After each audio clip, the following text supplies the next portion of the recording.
体 better. 提醒大家 We'll 在 leave 游 the 戏中 specifics 体 for 验。 everyone to discover in 除了 game. 上面这些呢，有 Besides 趣的 these, 羁 there are 绊还 many 有 more 很多 few 这里就不 fun 一一介 bonds to 绍了。 discover, but we 在 won't 付费 go 智 into 能 all 上 the 线时 details. 会有60 When 米 Currency 的 Wars 彩蛋 launches, 61 characters will be 一口 available. 气讲了好多。 That's a lot of 那我 information 帮 at 开头可能 once. 问一句 Let me ask on 应该 behalf 不 of the 需要拥有 Trailblazers, 这么 do 多 we need 角 to 色才 unlock 能 that 体 many 验吧？ characters to experience 不 the 用担 mode? 心， Don't 付费 worry, 智能中 all 所有的 characters 角 in 色都 Currency 可以 Wars will 免 be 费使 available 用。 for free 如 trial. 果是开拓者 For 已 characters 经 you 拥 already 有但 unlocked 还没 but 有养 haven't 成的角 built 色， yet. 与插分宇宙 Just 一 like 样， in the 我 Divergent 们也提 universe, 供了 we've 映射功 included a 能。 mapping 好 function. 嘞，这下可以放 Awesome, 心 now 了 I。can rest easy. Okay, so you don't have to get every single character, but it's recommended you do so that you can get the most out of it, which pull more characters. That is the gacha game formula. Leakers are bad. I don't want to get bonked, but I'll leave it at that. People are already leaking company meetings for the 4.x characters in the boardroom. I don't know what a company has to do to retighten their security. Yeah. It's bad. So much Trying to snakes build- in the company. It's so bad. All for clout. All for a crumb of clout. Pathetic.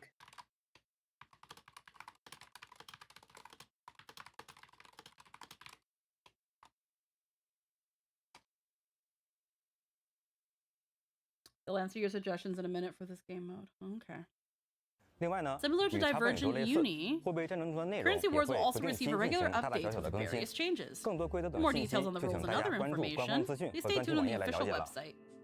当然， Of 作为 course, as 大 a 型 large 常 scale 驻玩法 permanent game 丰 mode, 富的奖 there'll be 励 plenty 是 of 少不了的。 rewards. 除了挑战 In 获取 addition 的 to 奖励 rewards 外， obtained from 货币战 challenges, 争也有与 Currency 插 Wars 分 will 宇 also 宙类 feature 似的周 periodic 期奖 rewards 励。 similar to the Divergent 从 Uni. 3.7 版 From 本开 version 始， 3.7 这两个大型 onwards, 常 the 驻玩 periodic 法的周 rewards 期 for 奖 these two 励 large 将 scale 交 permanent 替 game 更 modes 新 will。be updated on a 是的 rotating basis. 我们也准备 Yeah, 了一 we've also 份 prepared 时 an 间更 update 新表， schedule. 方便开拓者了 Keep 解。 Trailblazers help 值得 keep 一提的 Trailblazers keep 是， track. Worth 货币 mentioning, 战争 periodic 的周期 rewards 奖 in 励 Currency 会 will 与插 slightly 分宇宙 differ 稍有 from 不同。 Divergent. 比如这个看 For 起来像 example, 是 this 沉浸式 item 的 that 道 looks 具， like an 叫做深度 immersifier 沉浸器 called the Deep 使用它 Immersifier. 能无息 Using it 战 allows 斗， you to 直接 exchange 兑 for 换位 planar 面饰品。 ornaments 奖 directly 励 with 中还 no 有助燃 combat 券， required. 在刷取各种副本 Finding 时，使 various 用助燃 trades, 券消 fuel 耗对应体 voucher 力，就 to 能直接获 consume 取破冰奖励 corresponding 了。 lets you claim the 哎， rewards. 我好喜欢 Oh. 这个助燃券，狂 Absolutely 用 love these fuel 有的这 vouchers. 些 I'm 道 using 具 them like 日 crazy. 常也更加 These 轻松 items' 了。 daily routines 是 become 的， much more 不 convenient. 仅如此 That's 呢 not all. 其他的副本也会从 Starting 这 from 个 this 版本 version, 开 other 始 raids will 优化 also 连 receive 刷的功能。 optimizations to the continuous farming 开拓者 feature. 在挑 The 战 challenging 力战影 Echo 响、 of War, 侵蚀 Cavern 推 of 动、 Erosion, 凝 and 视虚远 Stagnant 时，也 Shadow. 可以一次性 Trailblazers 连 can 刷 also 了。 grind them all in 而 one 之前 go. 能 Oh, 连刷 fuck 6次的 yeah! 米泽花鳄，现 Mechanics 在 with 可以一 previously 次 allowed 性 6 连刷 consecutives 24 can now 次 be 了。 farmed 24 times. Let's go! Genshin, can you fucking do this, please? Mass Learn farming, something. yes! Make it easy. Lest I click another button the same time. Instead of clicking a button 4 times, click it only once. Yeah. The game plays itself. Let's see. Leakers can be a form of ads. It's crazy that people will take losing job security and risk getting fined soon for just internet clout. They're making the vouchers available for everyone, not just the returning players. Finally, 24 times for real. I can see what you mean, Vox, by saying that the leaks can also be a form of advertisement. But the problem with this also is, like mentioned before with Dizzy, it also compromises the security and integrity of the company. And also, leaks are never final. How many people are still freaking screaming for Screwlum because his light cone leaked back in 1.x? Okay, let me dream. Okay. Oh no, I'm not saying he's never coming out, but there has to be a reason why he hasn't. Yeah. And I think it's because they're probably still figuring out mechanics and stuff before they properly release him, so they have a kit that really does him service. Right now, Yeah, where 1.0 was at the time, having a character like Screwlum with who he is probably wouldn't have done him that much service. So I think they're finding a really good moment to get that in. It does suck that it's taken so long. Yeah. But also maybe a little bit of a redesign, maybe a little bit more fancier. Yeah, maybe. But because this dude's the king of a whole planet. Yeah. They gotta make it hit. But I don't want them to make him have a human face. No. Let him be silly. I love him like that. We've not seen a lot of Intellitrons. At least story important Intellitrons in Star Rail. But at least with what we saw of Pearl and what we assume Pearl is going to look like, it's possible that there might be more human-like Intellitrons. We'll have to wait till Pearl eventually comes out.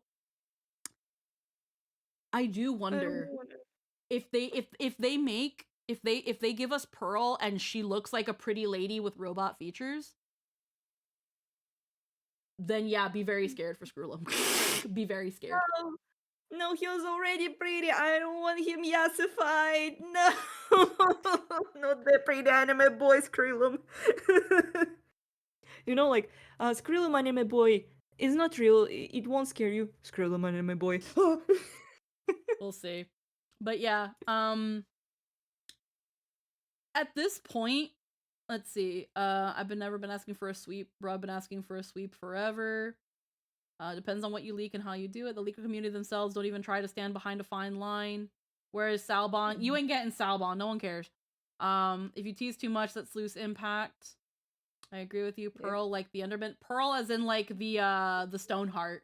Because they were a lot of the Stonehearts were leaked around the time of Jade came out. And Pearl we know is at least an Intellitron. I'm so scared. Yassified, I'm sobbing. Look at when they teased the Annihilation Gang and how long it took for us to get a playable character. Exactly. Screw already has a model, so he's safe from yassification. That doesn't mean shit, Eclair. It doesn't mean shit. That doesn't mean shit, Eclair. What we have learned from Star Rail is just because an important character has an overworld model does not mean that when they become playable, that is the model we're going to get. Learn from Zenless. They recently released like a trailer or something like that of a playable big robot man with no human face at all. and it's the hottest shit I ever seen in my entire life. So kudos. I just hope. The Yeah. reason I'm also kind of worried the longer it takes Screwlum to happen is because, again, perfect examples. We have March, where we have her 4-star, and now we had Evernight. We had Don Hung, and then we got 2 other forms of Don Hung. And the most fitting one for this for me worrying about Screwlum is Cyrene herself. We already had an overworld Cyrene sprite, but we're getting a whole new model for actual playable Cyrene. Another wonderful example, Sunday. Yeah. Sunday had an NPC model all ready to go, but is playable, completely different outfit. Yeah. So just because we see them one way in the overworld doesn't mean that when they become playable, they're going to give us that model. The modders will. The modders will do it, but not the longer we see Screwlum and we haven't seen anything done with him, the more I feel like, not that they're going to yassify him, but that when we do get playable Screwlum, it's going to be very different than the Screwlum that we already know. It's gonna be something to really bring home that this is the not only a genius society member, but the king of an entire planet. He is the king of planet the planet's named after him, bruh. Like right now, as we have Screwlum, he doesn't look like a king. He just looks like a really dapper robot. No, he's just oh no! Again, this is not a bad thing. This is just a robot that is very dapper, rizzed out with the sauce. Yeah. He looks great. I love Screwlum. I love him, but I don't look at him and think a king of a planet. Yeah, it will be like with Herta. Maybe he will be like more like they'll give him something where he will have a more dapper regal, like a more dapper regality. He might have like the LA Noir looking like mafia boss kind of look. Because again, they're already going for a very dapper gentleman, but this is a man with power. Yeah. And you gotta at least put a cape on that shit. Oh, yeah. Like a fur trimmed cape's gotta be on that shit, and a bigger top hat. But yeah, his cape already resembles like kind of insect wings, and I want like more. Yeah, more. They're gonna they might probably even lean on that, the more insectoid king sort of thing, because at the same time with those wings as well, you don't want to get too close to Firefly. So, well, yeah. I send it in the stream chat, the robot from the Zenless. Oh, I think I know which one you're talking about. He looks like Zenyatta, but buff. Yeah, and also with hair, because he's also kind of like a Tyrant, which is kind of an animal, like animal human, you know, furry. Yeah, like an ant king. Maybe you can see if they try to go for like an ant king or like the king of like of something. It's hard to say because bugs don't really do kings; they do queens. Imagine. Sorry. No. I'm just. It'll be very interesting to see what they do. Just imagine if they go to the damselfly with like this. Oh my god, I forgot how to speak words. You know that the larva of a damselfly, like the antlion, it's again, it's grabbing. Imagine if he will be like his ultimate, and he will like summon the big freaking giant robot insect that will come from the earth and eat someone, and that would be You know something that I kind of thought of, and I don't know if it's a good idea, but it's something that I thought of with like King Screwlum. If they try to go for like a Fae, like King Oberon kind of thing. Ooh, yeah. Oh, like a Fae king. Oh my god, they are robots and fairies. That's the base. Tekna. I need Tekna there right now. I need to know. I looked at like again like the dapperness. Now, Screwlum doesn't have that like that normal trickster King Oberon vibe, but I still feel like you can still take inspiration from the Fey realm and just how different it is from ours, and give that extraordinary weirdness to a planet of robot intelligent people, and make it like technological Fey. Oh my god, that's I love it. Take note, Also, because when he comes out and he becomes this, I told you. I don't even Yeah. work for Hoyo. I'm psychic. Yeah. I will totally listen to you when you say I said so, okay? And I will clap. Let it be known. If Yeah. Screwlum somehow ends up being a robot Fey King, I said it Yeah. first. I Me. kind of want to draw it. Oh my god, you give me Do it. inspiration. Do it. Get the clout. Get Yeah. clout. Okay. I believe in Jeez. you. Let it let it all just bleed onto the canvas, Ada. I know you can do it. God. Also, Runaway, Anything hi. good. Mr. President of Hi. Pink Thing has railed the stars, and I will rail it harder than ever before. Farming has become so much easier. Back on topic. 自此这么爽。 Yeah. Screwlum's alt is going to be called the Clanker King. 不错，在这个版本呢，我们还会更新一个这个功能，开拓穿搭。 What the fuck is this? Hold on, what? 24 times, that's sick. That's right. In this version, we're also launching an exciting new feature, Trailblaze Fashion. 这是 Is that a 头上 cake 顶的猪 cat 毛膏 on the 这不 head? 开拓者房间 Isn't 里的 that 是 from the 吗？ Trailblazers 是的 room? Yeah, from 以 now 后 on, 就 it won't 不 just 只 be 出现在 appearing 房 in 间里了 rooms anymore. 你能把它 You 戴 can 在 wear it on 头 your 上， head, 出门 take 之 it 后 out for a stroll, and 展 show 现 it 世 to the 面。 world. It's like a cupcake 完成 cat. 分脸期的版本活动 Yeah, 开拓者 2.7 3 the 年获 event, 得它了。 Trailblazer can get it for free. 啊，确实很有 It's 开 so 拓者的 fitting 风 for 格 the 啊。 Trailblazer. 那除了猫 So 膏， besides 还有 Cake 什么 Cat, 福利 what 内容 other 吗？ perks are 有的 there? 完成 After 3.7 finishing 版本的主线任务后， 3.7's main 开拓者 story, 还能 Trailblazer 再 can 免 also 费 get the 获得头 Deliverer's 饰、 Reef 救世主的 headwear 桂 for 冠。 free. 此外 Finally.，还有老朋友寻 Here's 军 our 之 old 旅 friend 签到 Gift of 即可领取 Odyssey. 10 Check 张 in to 星轨专票。 obtain 10 star. Okay, yeah. 而从这个版本 Starting 开始， from this 限定 version, 5星角色托帕和上长 Topaz and 还 ain't 有 nobody 光 want 辉 Topaz. 也会加入到系统数封封面的兑 Added 换。 stellar okay, 在 give us 3.7 another 版本 token, 更 but ain't 新后， nobody wants 开拓者可 Topaz. 以 Ain't nobody want I fucking finally- Topaz. I need the buffer for my boot heel because he kind of sucks right now. Okay, so 1 second, bro. Fucking really? Hoyo, are skins too hard? Yeah. Let us have skins, please. I just want to be pretty. For main character. You literally took the Cake Cat model, made it smaller, and just glued it to our Yeah. head. They I literally will take done Topaz. Her ass is fatter than the liver of a type 2 diabetes, man. Topaz great for follow-up teams, though. I know, I just don't care for Topaz. Look, I'm just happy because it just means that Topaz being here, it's like, if you want Topaz, you can go get her. Like, I don't know. I don't, like, Topaz? I don't know. With no need for rerun. Yeah, If I you guess get that the- just means they're not going to rerun Topaz, guys. We're in Yeah. the ZZD team when we need them. Also, again, look, okay, my main point. Fucking really? Yeah, it's just even breathing. It's alive.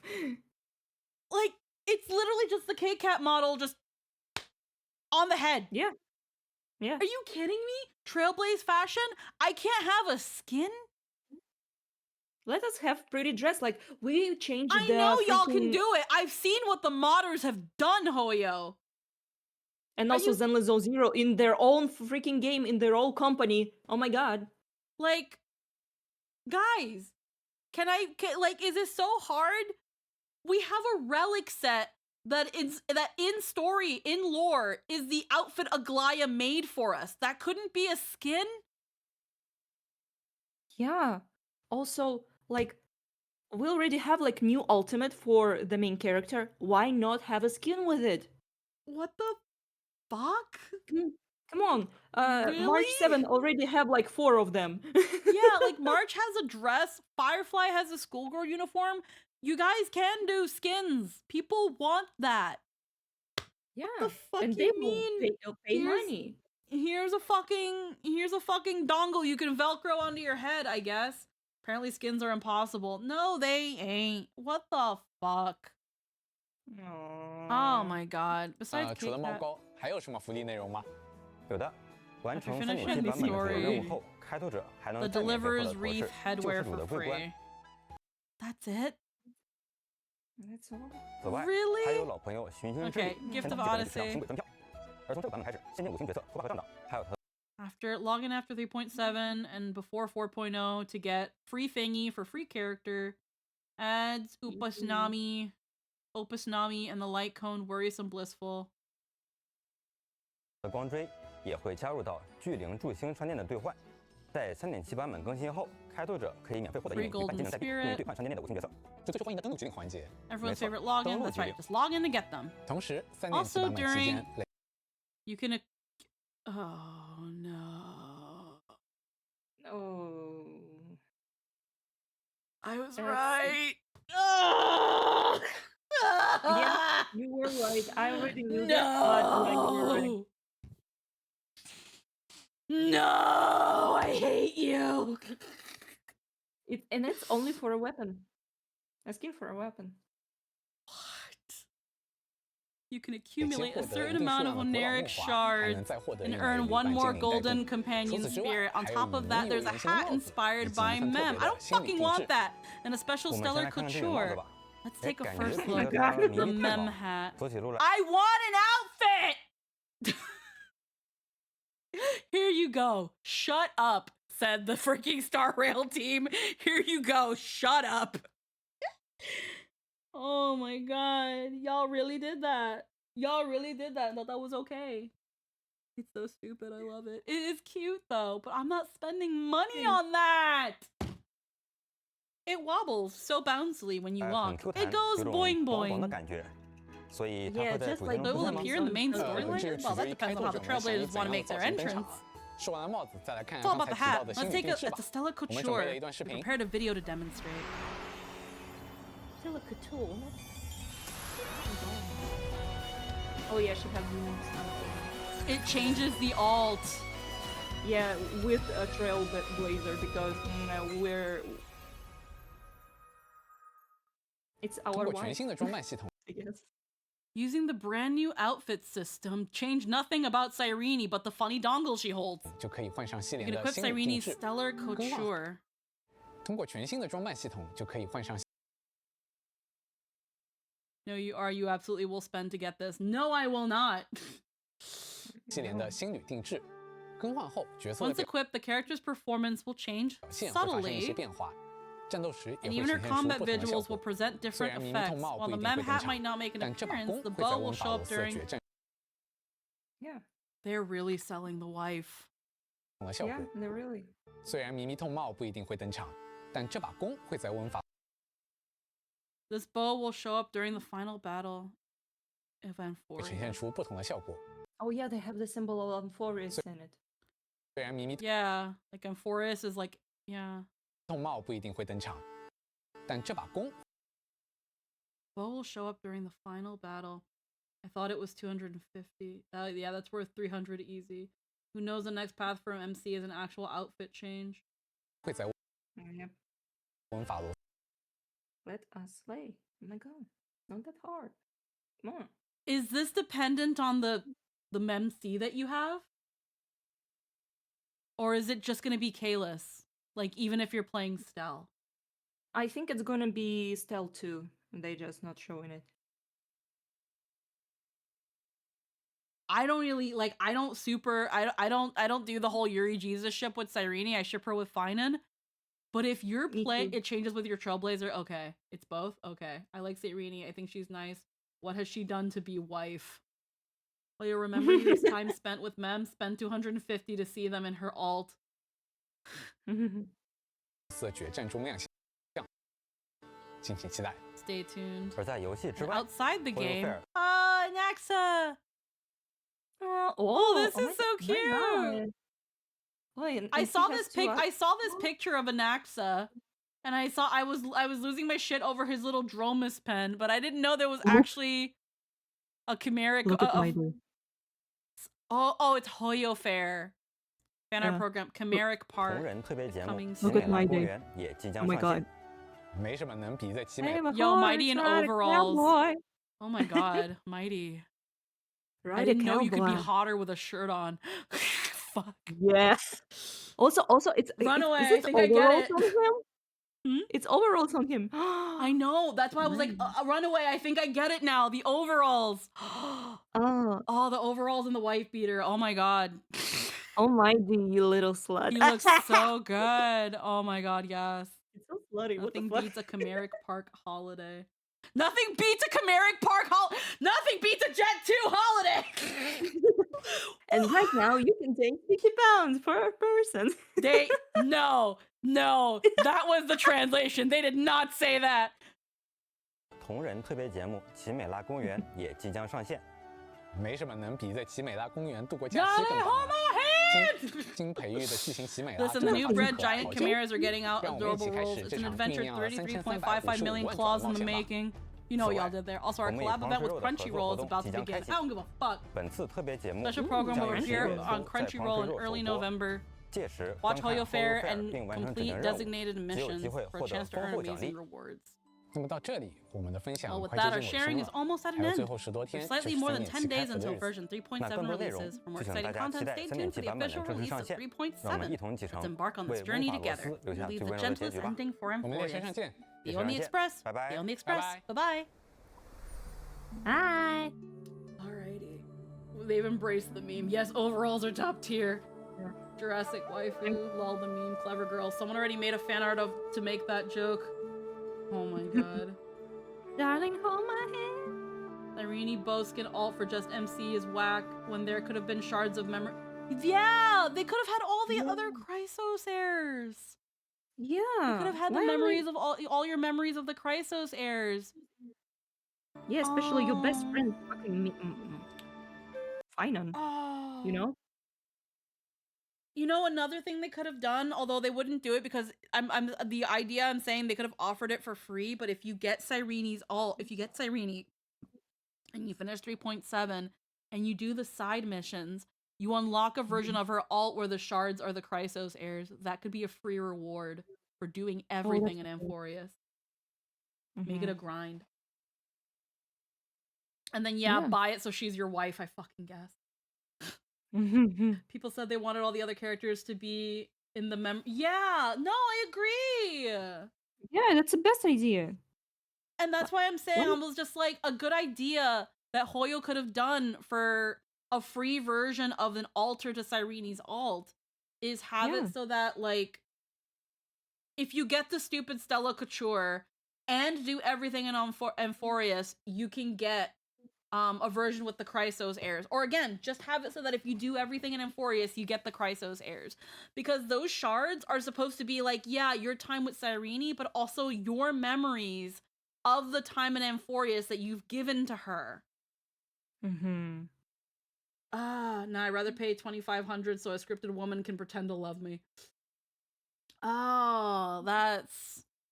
Oh, they put in a whale event. Oh, I was right. Yeah, you're always right. Oh. Unfortunately, I was like, they're gonna release Cyrene, and they're gonna worry. They're extending her because they're worried she might not make enough money, but they might also release a whale event, and they did. Is this the third whale? No, this is technically I think the second whale event. I could be wrong. The second anniversary was a whale event. And they gave you cosmetics for like your Trailblazer profile. And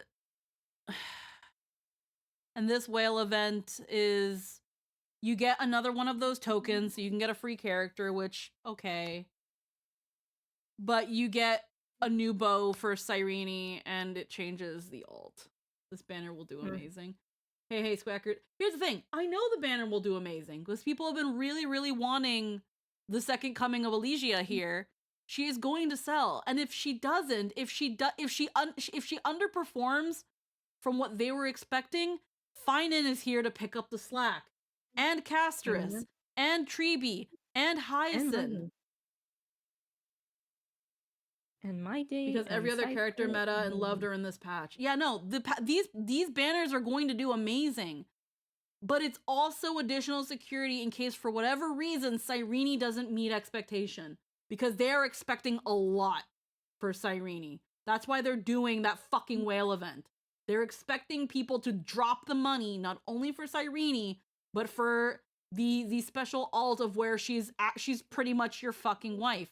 And if not, you're going to wail for all the other fuckers, and then you get that reward anyway, so you might as well pull for Cyrene. Yeah. Oh my god, it's admitted it. You're the biggest leaker here. You're working for the company. No, I'm not. I don't work at Oyo. Exactly, that's what will save this patch. They're banking like the predatory fuckers they are. There was a whale event kinda for Fate where you get... Yeah, that was... See, that I wouldn't super call that a whale event, because as a free-to-play, I was able to get Archer's light cone. So, like, I wouldn't really call that a whaling event. I consider it a whale event when they're like, hey, if you buy Oneric shards, you get this thing. They specifically, Oneric shards you only get from paying. I only ever get Oneric shards when I buy the supply pass. Is the battle pass money not enough? I guess not. They didn't show us the fucking battle pass icons, because they're gonna, if they're Cyrene, I want those too. I love the icons. I love the little icons, and like I want the Cyrene icons, and I haven't seen those. They didn't show that. There's still some. They might show it. Is battle pass money not enough? I guess not. You know that you know, Dan Dragon, you know that battle pass is not where they make their money. They make their money from whales. They make their money from whales. Fucking whale event, bro. The Archer light cone and Vivian swimsuit were okay because you could use the funds you saved up. This HSR one can only be yeah. I particularly don't like whale events because they want you to spend money. You don't have to use it all now, but they want you to spend it now. It's like buying a gift card. And a big thank you to the developers for sharing such amazing content with us. And thank you for doing Albert's job for him. Oh, yeah. In addition to what we just introduced, there's still more content in store for everyone in version 3.7. That's right. In version 3.7, the Snack Dash event will be coming your way. Ooh, what's that? Snacks? What snacks? Little one, do you still remember Ron May's creations back at the space station? Yeah. Ron May has designed a new training program for these little snacks. The snacks will need to overcome multiple obstacles, reach the finish line, and compete for higher rankings. During the event, we'll be matched with friends from across the universe to witness this epic showdown between Cake Cats. Oh, I see. Different K-Cats have different characteristics and abilities, and they excel in different arenas. You can survey different racing venues and vote on potential track effects. Then, select the K-Cat you think has the most promise and support them with Another pastry multiplayer event, points. yeah. When our chosen K-Cat wins the race, we earn even more pastry points. I love the Kate Cats. This time, They're my the favorite little Talent dumb Scouts thing that looking for a freaking star player. Star Rail has made for a mascot. Tell I love the me, Kate are there any Cats. I secrets call to them winning the Jello cats though, competition? because they Of jiggle like course. Jello. During the event, you can use Oh my items god, with Kate different Cat effects Fall to Guys. boost your chosen The K-Cat, cats that or return. interfere with. Oh, heckin' Grant! Now that I see you in the chat, I was just looking at something just now, and I think you could help Din with something.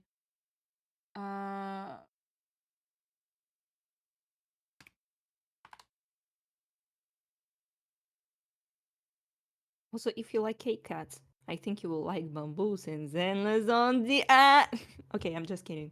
I'm just teasing. I sent you a thing, Grant.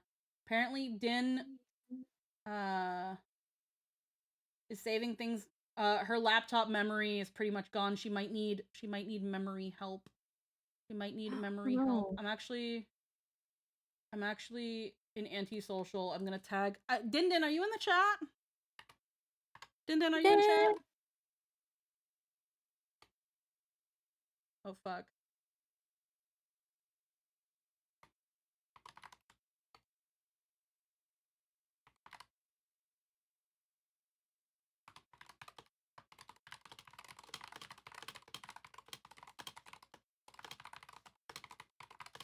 I'm sketching the Skrillum design.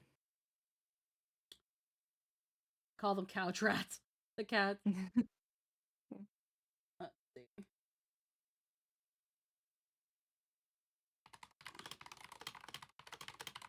Because Din Din does everything on her laptop, but her laptop is running out of memory. And it seems like she's gotten a Seagate so that she can transfer her stuff. But it also seems like she's like really full on memory and she needs some help with that. And I feel like you might be able to help her much better than I could with that.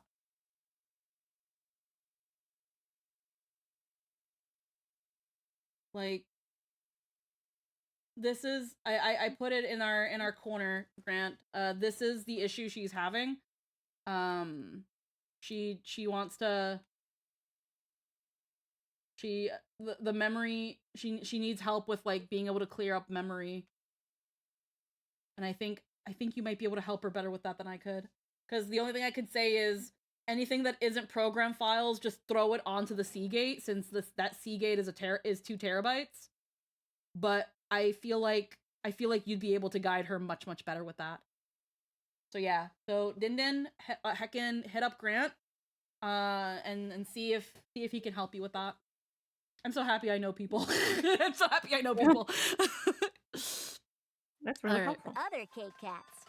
Hey, how come you're allowed to influence the results with these tricks? Isn't that kind of unfair? No. You've got it wrong. If everybody can use tricks to get ahead, it's like nobody's using tricks. Besides, it's all part of Madame Run May's designs. It's meant to enhance the creation's ability to adapt on the spot. All those cats getting fucking pushed off. After the competition, Contacts. we got our pastry points. I'm guessing to it's the drowning in Kit Kats unwanted in cookies or exchange for something. rewards. Cookies and cash don't take up that much space. So I think it's also because Din, I've seen some of your Photoshop files. You like use all the layers that Photoshop lets you use on a PSD. It's never been formatted. Ever. Yeah, Grant should be able to help you with that. Grant should definitely be able to help you with that. Here's the thing. Disk formatting, or disk defragmenting, nowadays, it's still a good thing to do, but it's not as required as it was a long time ago. But I also think, again, I've seen your PSDs, Din. You use like all the layers, and that makes your Photoshop files fat. Like, fat. Yeah. You don't delete anything. You're like me, you're a data hoarder. That can sort of be fixed. Yeah, so I think he'll be able to help you with some of that thing, but I also think it's going to be and those are saved in external. Yeah, it's gonna be a matter of, I think he'll be able to help you sort that stuff out. And I also think it would help to do a little bit of just in general cleaning and optimizing. I think he'll be able to help a lot with that. But even just taking old stuff and putting them in RAR files just to archive them but to save space will definitely do a lot. I have a few ways to make it visibly presentable instead of command line. Yeah. I'm gonna be so good at this. Also, in version 3.7, we have a special event for See, you see this here? This was supposed to be our outfit. Aglaya made us this. This thing right here, Aglaya literally, I think lore-wise, this relic set was the outfit Aglaya made for us. It's gray, it's got a thing here that's reminiscent of the Astral Express path. Like, this was supposed to be, like, this could have been a skin. Relic Recon. Let us I be never wanted to format pretty. it since it was gifted with programs I don't want to lose. Oh, yeah, no, but like, Din, disk fragmenting and disk formatting are different. Disk fragmenting is kind of like tidying up and reorganizing things. Formatting is deleting, and you don't want to always be deleting shit. Yeah, defrag is an option. Formatting is a whole different thing. We can set the desired relic set for a character.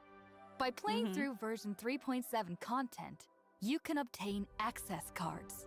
Using these access cards allows you to get fully enhanced 5-star relics from chests. Holy shit. During the event, you can obtain a complete set of relics. Later, if you get a relic for the same slot, you can choose which one to keep. Oh, so by continuously opening chests, we can obtain better relics. In other words, through this event, we can get a nice set of relics without spending stamina on domains. That's a big boost to our leveling up efficiency. Watch them all be garbage rolls. Absolutely right, Mrs. Irene. Yeah. That's great. I'm gonna be real with you guys. Ever since they released that fucking die that lets you shuffle around the stats when you fully roll a relic, ever since they released that fucking item, my relic pulls, my relic farming has been abysmal. Ever since they released that fucking item.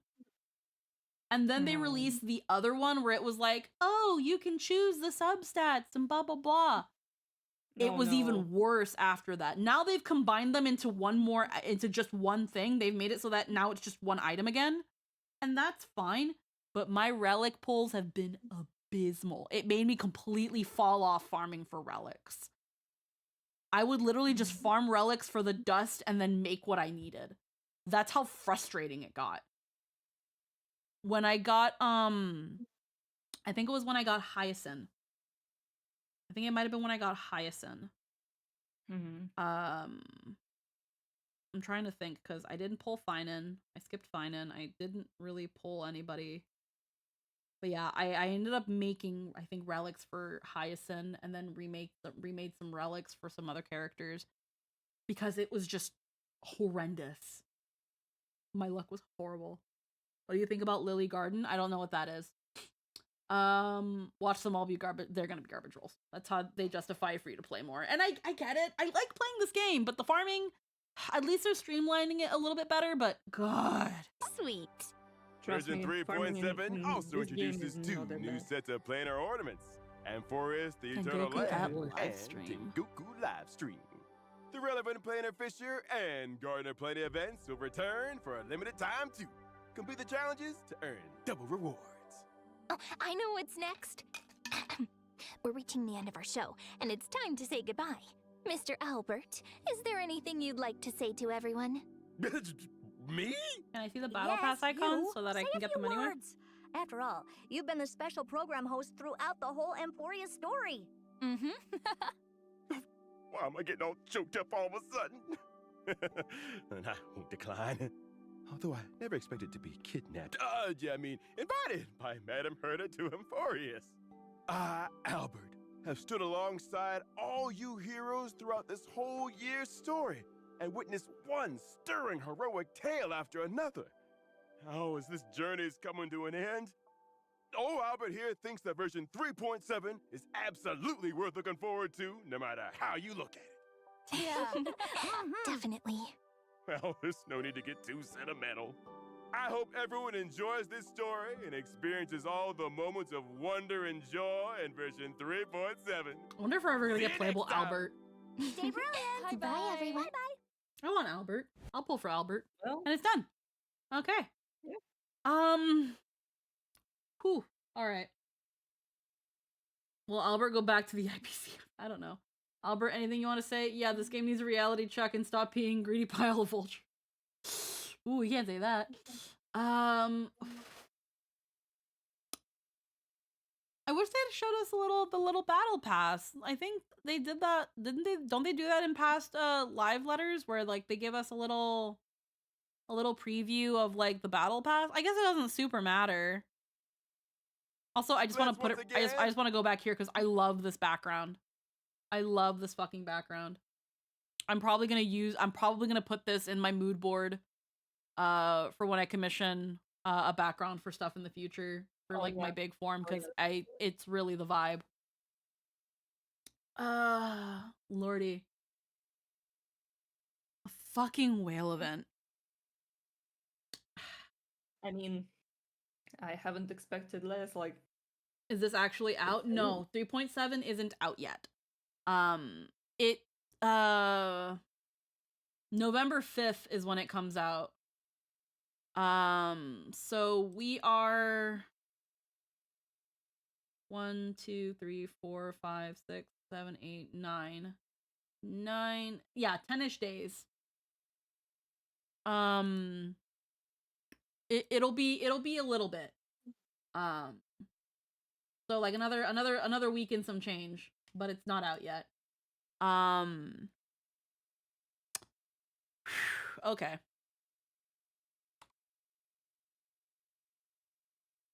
I am a little bit sad that they're concluding Amphorius with a whale event. It's not that big of a deal. It's for a little Cyrene cosmetic, and it is what it is. I honestly don't see how they could have given like Cyrene a full-blown skin considering how she already looks. Will you play it on stream? Oh, I always do the patches on stream. I always play the patches on stream. I genuinely do enjoy playing the story like on stream with you guys with me. As long as people don't spoil it, because that's the problem, is that I don't like when people spoil it. I'm just gonna, now that we've done that here, I'm just gonna grab Star Rail. I'm just gonna turn this off here. We're just gonna stay on our full thing here. It's we'll see where things go. What do you think of the story? How are the memories? You want to pay to watch them again? I'm glad that they're actually going to be doing the cutscene replay. They could have used her existing model as an alt you could get.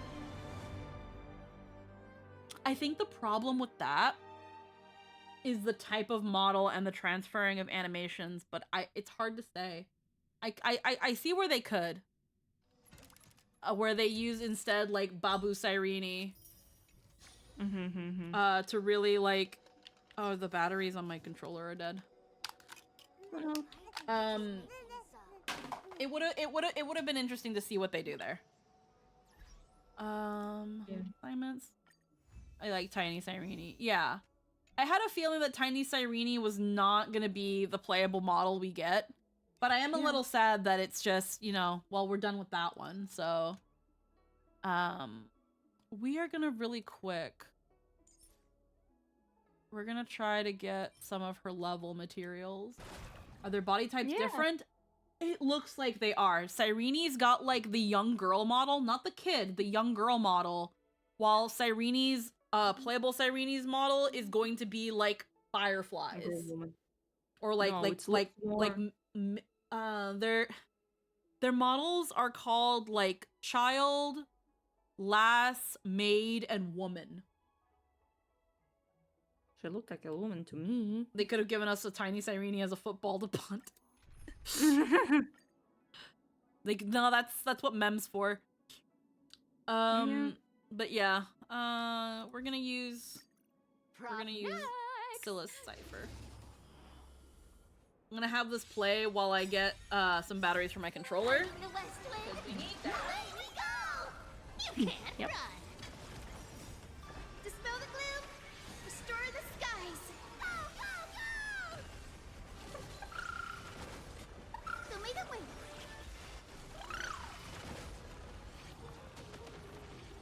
Cyrene's animations. No, mem's the golf ball. Cyrene's animations look absolutely beautiful. Again, I've been saving up for Cyrene. Like, I'm gonna pull. We are pulling for Cyrene. But I'm not adding money for that. I'm not spending money for a cosmetic, for a mem hat. I don't care. I don't care. We need a hat. Like, I don't need a hat. I would have spent money if it was for a skin. If they were like, hey, freaking Trailblazer skins. We're giving you the fucking... We're giving you the Amphorius skin for free, but if you want Eurillo and Penacony, you gotta pay for it. And throw that into your fucking whale event. If you really want to. But so I'm a little sad. I'm a little sad they went that direction, where it's this little caca fucking. I'm just gonna mute the farming. They give us this little caca fucking, these little caca hats. Like, fuck? Like, okay, you get the cake cat for free. You get the Amphorius wreath for finishing Amphorius, and you have to pay for the mem hat. And it's like, no. But nah, enjoy low effort hats. I'm thinking about pulling for Cypher, but honestly, I need more light cones for my characters. Even if you don't pull for, even if you don't really want to pull Cypher, her light cone is actually really, really good for many other Nihility units. I think Lynn had said that Cypher's light cone is better on High Sealins than her own fucking light cone. It's a very good universal Nihility light cone. So if you're doing Nihility units or dot or things like that, apparently Cypher is really good for that. Hoyoverse sings their TF2 with the hat economy. Fun fact, Hyacinth's alt changes when you fight the boss. What she says, yes. What she says changes the alt. The alt itself doesn't change. It's Gaga, but a Gaga that costs money. Exactly. It's Gaga. I'm sad. Okay, I sketched Skrillum 5-star design would say that, King Skrillum. Yeah. I still trying to it's no color right now, but ooh, let's see. Stream chat. I see. Oh, okay. A little bit more regularish. Yeah, I see where you're going. I see where we're going here. Yeah.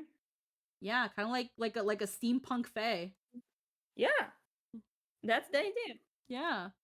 It is for Also, Kafka, but not High Sealins. Too hard to hit 120 with ciphers. Okay.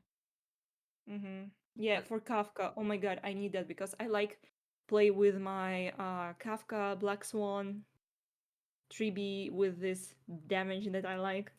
Okay. I really need that. But I recently pulled for an Access light cone because I really wanted it. It's a very and nice I got light it. cone. Yeah, it is very nice. It helped me actually to close the 12 level on the mirror. Yeah, like fully close it. Yeah, it's really helped. Wow. Yeah. And I only have so many polls. Oh, I put the batteries on wrong. I'm an idiot. But I think I will be okay like pulling for a character, but I don't know for Yeah. For light cone, it won't work for me, unfortunately.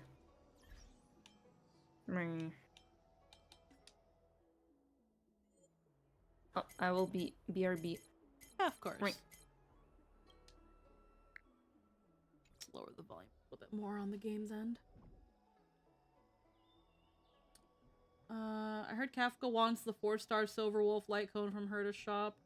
You've been told a fib. Yeah, I don't know about that. Daily's done.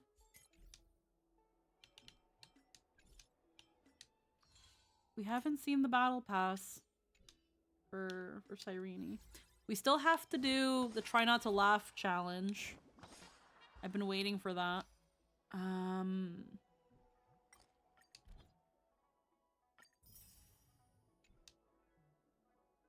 Kafka wants a Trailblazer and Blade on her bed. She just wants to sit on Blade's face. She needs her chair. Alright. So, if we take a quick look here, what's going on? I might actually also need to BRB myself for Depouty. We still haven't maxed out Robin's traces. Hers is a light cone I have to get at some point. But God knows if Robin will ever rerun.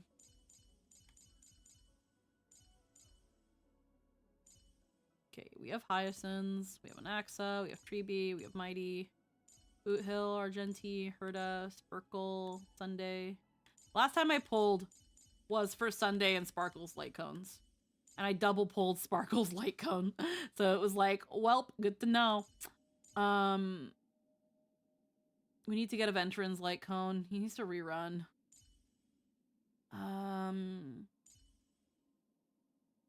Kafka wants to move as fast as inhumanely possible. Not sure about 4 stars, but ciphers give her 18 speed and a passive buff.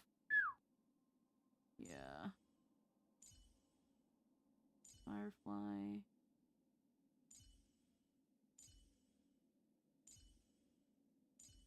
Right now I've got her with this one. With the tutorial mission starts.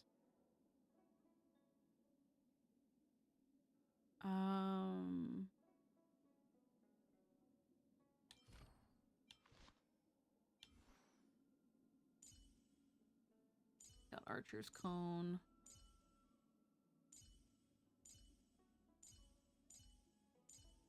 I haven't really fucked with anybody else's though. Alrighty. Let's see what's... Have we done our sim uni? What? Oh yeah, we've done Pure Fiction. We're down 2 stars, and Apocalyptic Shadow we're 1 star. But we got all stars of Forgotten Hall, which was pretty freaking neat. I've never gotten that. Wow.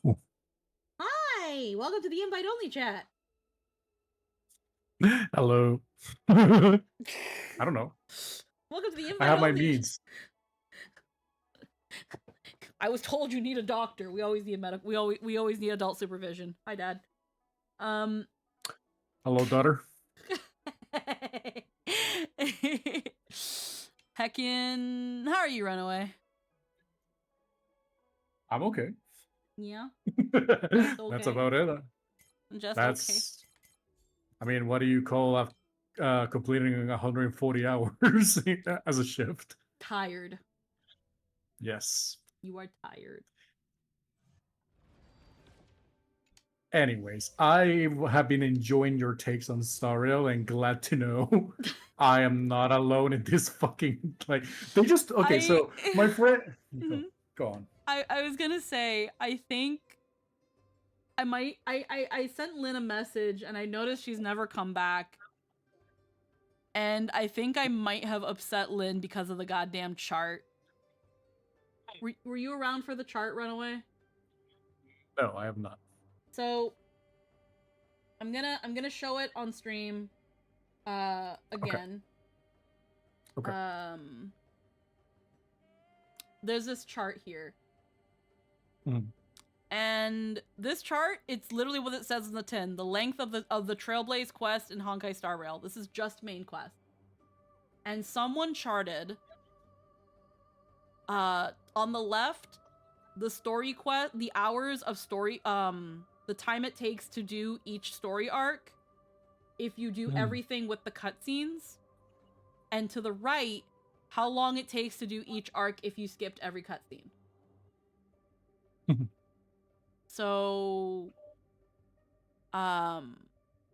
2 hours of Herta Space Station is 45 minutes of gameplay.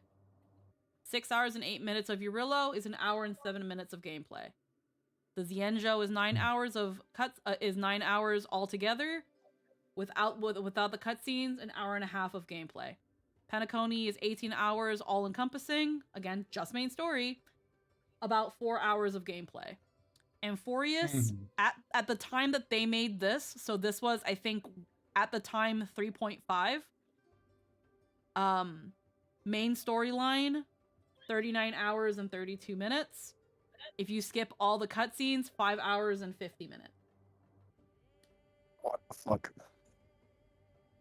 And me and Lynn have disagreed on this chart because to me, this chart objectively just tells you how long the main story is with and without the cutscenes. And I would show this to somebody if they wanted to play the game but wanted to know how long it was.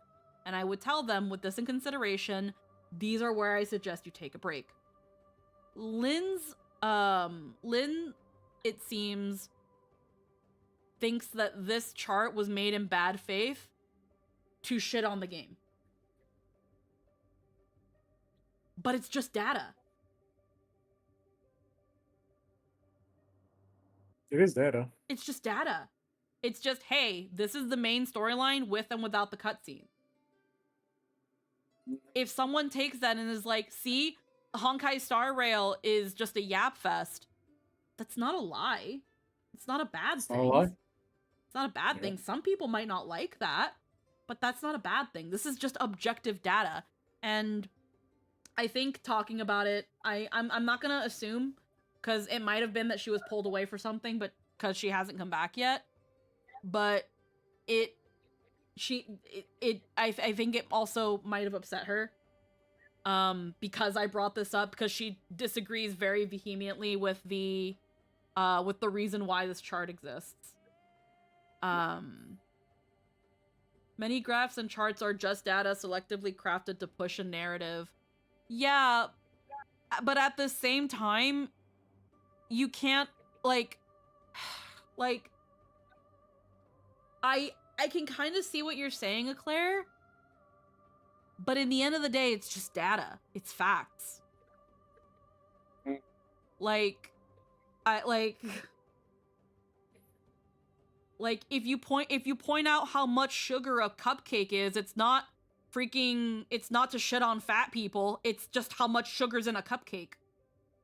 Like, it doesn't, the purpose of pointing that out doesn't change the fact that there is sugar in the cupcake, you know? A lot of people like to, like defend this, saying like, oh, this is more content, or like, why are you being so like negative about this? It's like, they're properly explaining the whole story. As somebody who, if you know this series, then, well, good for you. But as somebody who read the entirety of the Bakemonogatari series, Medaka Box, as well as several other Shakespearean plays, I can tell you that Penacony was so fucking long, it made me uninstall the game. Yeah. I don't want to even talk about Amphoris. It's a yapfest without any sort of like dynamic or anything to at least catch your attention. They're just characters talking and sometimes like hinting or foreshadowing. It's like, but that's good. Well, foreshadow is only good when you remember those facts. And if you are so hyperfixating in the story, then yeah, you're going to remember all of those traits. But 85% of the time, it's just nonsense to give the character some sort of padding or whatever. So it's not really a good type of padding. It's not a good type of extension. It's nothing. It's just talking because of talking. I remember I was talking to Lily Kinkymation, because she used to play Honkai Star Rail on her stream, and then one day she suddenly completely stopped. And she even stopped drawing for it, which I know that she only draws things if she likes them and she enjoys them. When I had talked to her about Star Rail, and I asked her, "Oh, when did you fall off?" She fell off in Penacony. She was like, "It's all tell and no show." In her opinion, Penacony was badly written, and I don't entirely agree with her, but I can see where someone can come to that conclusion. That doesn't mean that Star Rail is a bad game. It just doesn't jive with you. But it took me a while. Again, I would be lying if I didn't say it took me a while to get into Penacony. I was invested with Penacony after Aventurin's story. And yeah, no, I can say I liked Penacony, but it took me a while to get to it. And yeah, it's that thing of, again, I still say Penacony was too much talking, and there have been times where on stream, me and Lynn have been like, this is too much talking. This is still going. And yeah, that has to be pointed out. Again, this chart, you can easily see it as, wow, the game sure did get more in depth. And that's why it uses all this time to tell its story. And another person can look at this chart and say, this game is just a visual novel. It's also a matter of perspective. The data is just that. It's data. Yeah, it's just data. It takes like that. Like, now, if you want to go on and say like, okay, but that is like a disservice to the game, saying that it's just long and all that. They're not saying anything. They're not saying anything. This game is bad. They're not saying this is like, oh, this, like, in what light. No, it's just telling you, hey, this is what it's going to take you to do this. Because the best example is people play Final Fantasy 14 and they are there for the Yap Fest and everything, and they will complete it no problem. All right? A story being long is not necessarily bad. It's just the problem is, how do they carry that long story? For God's sakes, if some of the best movies out there are like 2 hours long, like how do they keep your attention for 2 hours? Same with like, the longest movie being 15 hours and somehow also keeping your attention Star Rail is just like, oh hey, look, we found this article, we found this stone. All right, let's break down everything. Okay, we have breaking down everything. What does that tell you? Just one thing is really important to the plot, but the other ones is for other nation of the other characters. I see. Now I'm going to make a quiplash about it and a silly joke about it. Okay, now let's go back and let's go back to whatever we were and group up and discuss what happened. Like, okay, thanks. It's not like, oh, we found out something, let's move on with the plot. Or like, hey, here's like a small talk of the characters just to like really accentuate their personalities or anything. No, it's just a giant ass book that is then reading you a dictionary of bullshit. And then just like, okay, now let's go back to the plot. Yeah, and again, like for some people, they like that. And they might look at this and be like, wow, the story really does go pretty crazy later on in the game. It also, again, tells this, I would use this chart to tell somebody, hey, if you decide to skip the story, you are losing a lot of content. The fact that Amphorius at the time of, again, 3.5 was about 40 hours, and that's not even Penacony, the Xianzhou, Eurillo, and Herta Space Station combined? I'm like, you are losing what is at the moment half of the story of Star Rail. Please do not skip. Here's the thing. Star Rail, I'm just going to be quick. Star Rail is basically an open book. They will give you all the lore that you need. But sometimes giving you all the lore is not particularly a good thing. Like, yeah, for making like an encyclopedia for the lore maniacs and for people with like, you know, favorite characters that are related to that, that's amazing because you can just create this whole, because the more information they give you, the more possibilities you're able to conclude. And perfect if you want to make OCs. And perfect if you want to make OCs. It's perfect. But the problem is when you're laying down all that, it's like they're not telling you a story. They're giving you a class. Yeah. And again, some people like that. Some people like because again, something that Lynn mentioned a long time ago is that Honkai Star Rail, what's really good about gachas and how they do things is that it's perfect for telling an epic. Yes. It's a perfect medium for telling an epic. Because it's a story that just keeps going and there's stories within the overall story. They're all pieces of a puzzle that make one giant tapestry. But because of that, there is so much information. And the longer it goes, the harder it is for a new person to get into. Because there's just so much. I will always relate this to the Canter Border Tales. Just a bunch of collection of stories that overall make a world, a setting, and all that. The problem is a lot of the times when you're just getting all this information is info dump lore that is just like, oh, and then there's this whole thing, and you didn't really need to know that because it's not conducive to the story or the main plot, but it just exists. And, you know, some people can go and explore that. However, there's a lot of cacophony in that thing. It's just, there's so many little bits of lore that just distract you from the main thing. And when I was doing Penacony, I'm like, okay, so what does this matter later on? Like, is this going to matter later on? Okay, do I need to remember all this for when they answer reveal? Is maybe. Maybe. And then they go to the last thing and they say, all right, here are the correct answers to the lore that we just dumped to you. 95% doesn't matter. It's just there for textual reasons, and the other 5%, yes. And now here's the cool song to end the series. Yeah. To end the show. I got a bit about it when we were playing 3.6. When Evernight appeared and she said a couple buzzwords, and I was like, oh. And Lynn was like, there's a confirmation that that she's Enigmata. And it was like, wait, what are you talking about? And Lynn was like, yeah, they said this already. And I'm like, fucking where? And it was like in Golden Gears. And I was like, I don't count that shit. That's extracurricular activities. What the fuck? Exactly. So much fucking like, oh, you can, but then some people, okay, and I heard this with like a lot of the Souls community. Oh, but here's the thing. This is the type of game that just gives you the lore. And if you are brave enough to go search for it, it will reward you. And it's like, yeah, I can see where some people like that. Yeah. Like, again, to be fair, like, knowing Golden Gears and not knowing Golden Gears didn't affect that revelation.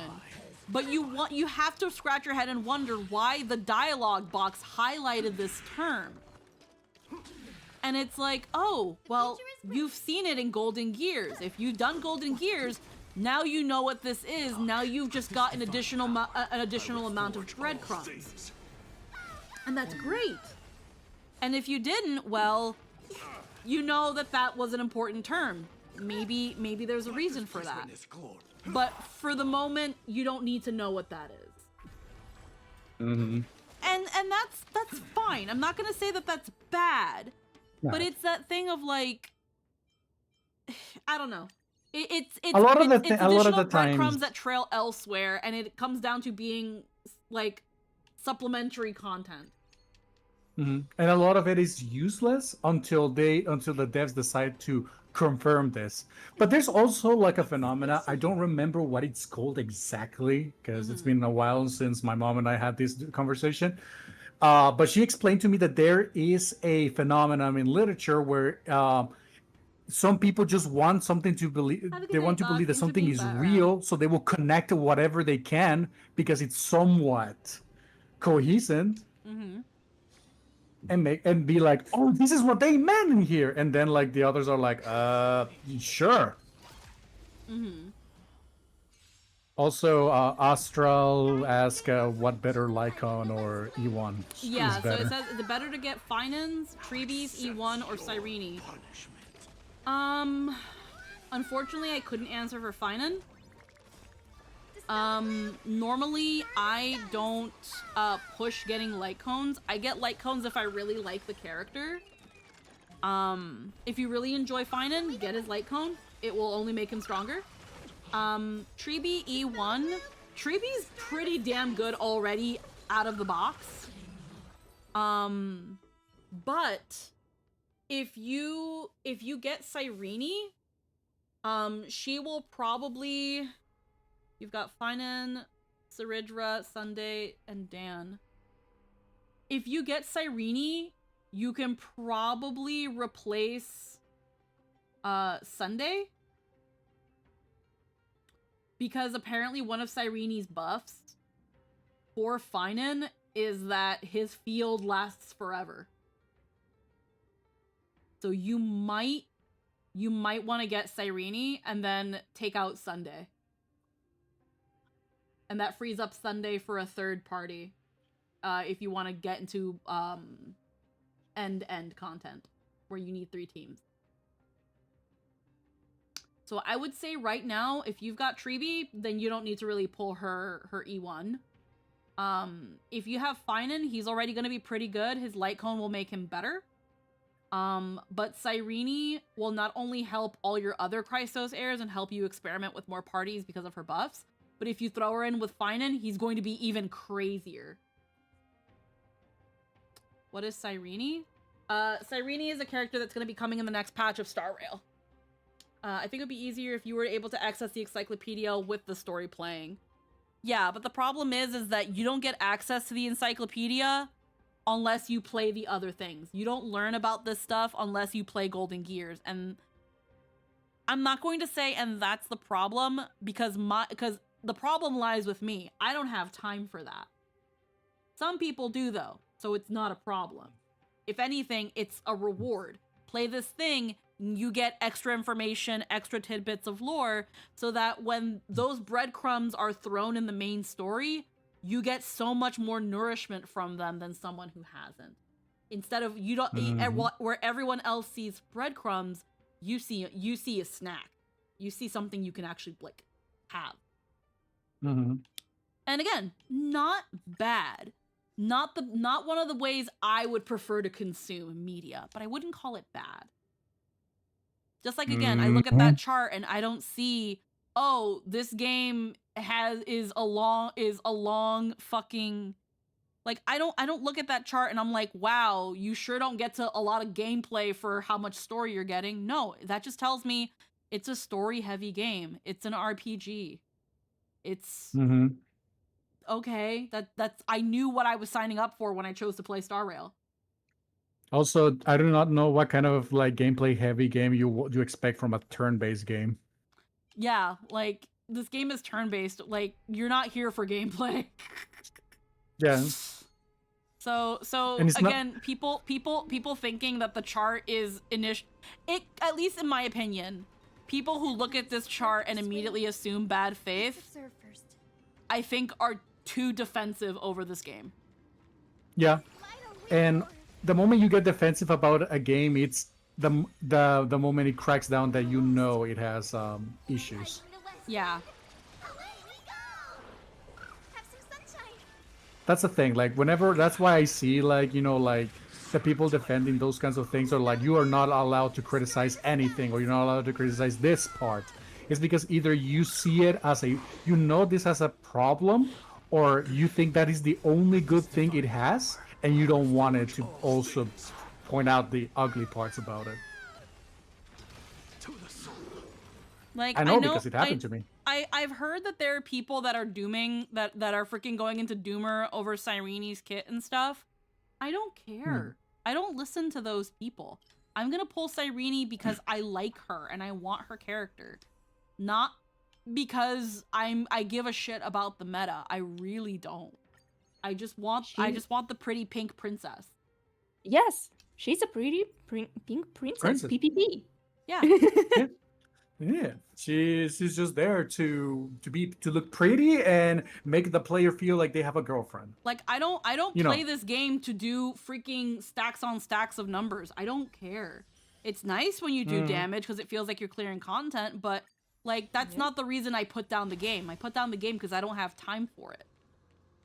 Like not because you know, oh well, I couldn't freaking zero clear memory of chaos, so the game sucks. Like, no, I don't care. No. I just like having fun. Yeah. And the thing about Star Rail, when, like, for example, I don't like turn-based games, and like I still play Star Rail, and I can say that their turn-based is still pretty fun. Yeah. And objectively is not a bad formula. However, I don't like turn-based games because it really comes down to numbers. Is your numbers bigger than what you're fighting? Then yeah, you're going to do just fine. Are they not? You don't get to clear the events. And here's the thing. I can just go on and be like, oh, you know, like this is like chess and you need to like properly build stuff, or like, you know, why are you taking it so seriously because it's a game, yada yada yada. But the thing is, ultimately it's a game about numbers. Star Rail is a game about numbers and very pretty characters. And well, if you like the pretty characters, you can omit a lot of things. If it's a game about numbers, you just complain about the ever-longing fucking power creep and how the game is just constantly releasing more and more overpowered things to compete with the content they're making. But overall, it's just that. It's a game that has very pretty animations, very pretty characters, a story that is fucking somehow less convoluted than Doom's lore. But at the end of the day, it's a very fun game. Yeah. It's that thing of whether or not that chart exists, I'm going to call this game a Yap Fest, and that's not a lie. It is. Yeah, it's not. It's a fucking Yap Fest. Yeah. I think like you know it's bad when you can read a 1,000-page document faster than you can go through a video game story lore. Yeah. I mean, that's how you do the stories. The characters are doing things and they're probably talking because they're live. Oh. Yeah, they're alive. Just be happy And I it's can't voice wait for acted, the guys. Oh, just be happy it's voice acted. Like guys, listen. It takes a lot of time to make the characters shift between 3 idle animations. It's just a visual it's just a 3D visual novel. That's why Yeah, it's a Pokemon 3D. sucks, because they don't do voice acting at all. Sorry. Yeah. God, imagine if the fucking strike was still going on and people still weren't recording for fucking things. I think that's another thing that made a lot of people just very tired of like Star Rail's, like, you know, everything. The fact that it wasn't voiced. Mm-hmm. Yeah. A lot of that. Yeah, because it's a lot of story, and like me, I don't want to read.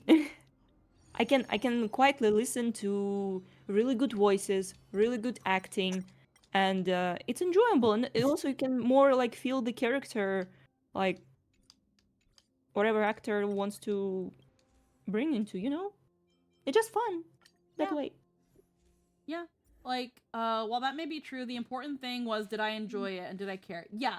At the end of the day, that's kind of how I approach it too, Dissy. Did I enjoy it?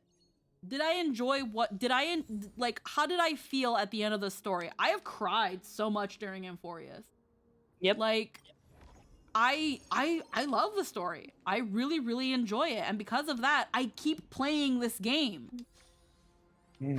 But I'm also gonna say, yeah, bro, if you don't like characters talking to you on end, you might want to play the game in smaller bursts. I also say this because, again, at the time, when I found that chart, one of my friends was started playing Star Rail and was going on hours-long playthroughs so that he can get to Amphorius. And was like, I'm in Penacony and it's long. And it was like, I told you to take a break. Yeah. Mm-hmm. You require a break. But hey. Mm-hmm. Go on. No, I was gonna say, after he took some time to take a break and then got back into Penacony, he really enjoyed it. Like, I would show that chart and be like, hey, this is where I would put your breaks. I would do the Herta Space Station, I would do the Xianzhou. I would do Herta Space Station and Eurillo. Take a small break. Go do the Xianzhou. Take a break. Penacony, because of the patches, they'll let you know when you're done with a chapter. Halfway through Penacony or halfway through this character's story, take a break. Keep going. You need breaks, or else you're gonna burn out of Star Rail, and then it's just this amalgamate of information is not going to soak because it's so much.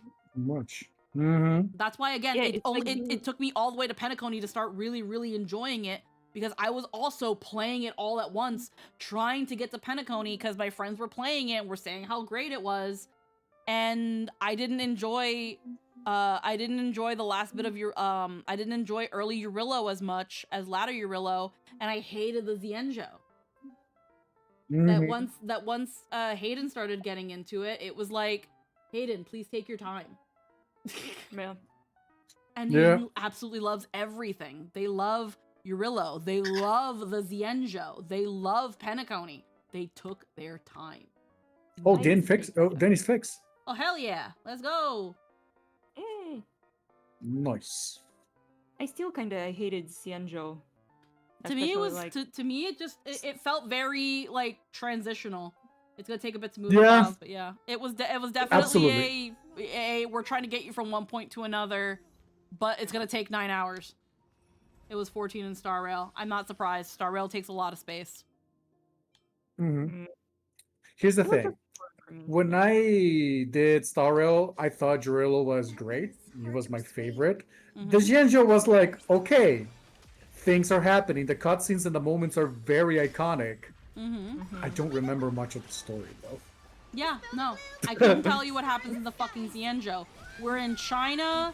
Alejandro Saab is in charge of China. Yeah. This freaking little angry pink thing wants to be in charge of China because Alejandro Saab keeps sleeping on the job. She also wants to fucking suck him dry. And yes.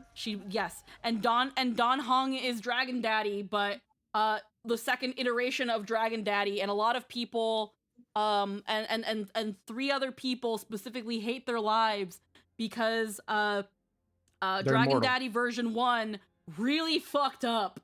And a fox's Also, neck Lucky was gets there. snapped, and a Lord Ravager comes in to fuck everything over, and we fought a deer. Yeah, Like, and then we fight a deer, and then it turns out it was none of the things we thought. It was an alien. like, I'm sorry, what? Yes. Yes. Yes, that is the. That is that the, I have good summed lore. up the Zienjo for you. Yep. Yeah, that's the only way I could remember the plot when you were explaining it, because I don't Alejandro's- remember what it was Because all these, Listen. because the Zienjo was all these little storylines that they were trying to weave into a braid, but they've never done a braid before. No. Also, Tinyu died. Listen, I don't care about anything that happened in this Yanjo. I just wanted to see Alejandro and the pink thing fuck. Okay, I only care about that. That was my entire I do ship focus. some Jingyuan and Fushuen. I do love me some size difference. Absolutely, the fucking size difference of that Ah. bitch. God damn. God damn. That's like perfect full Nelson size.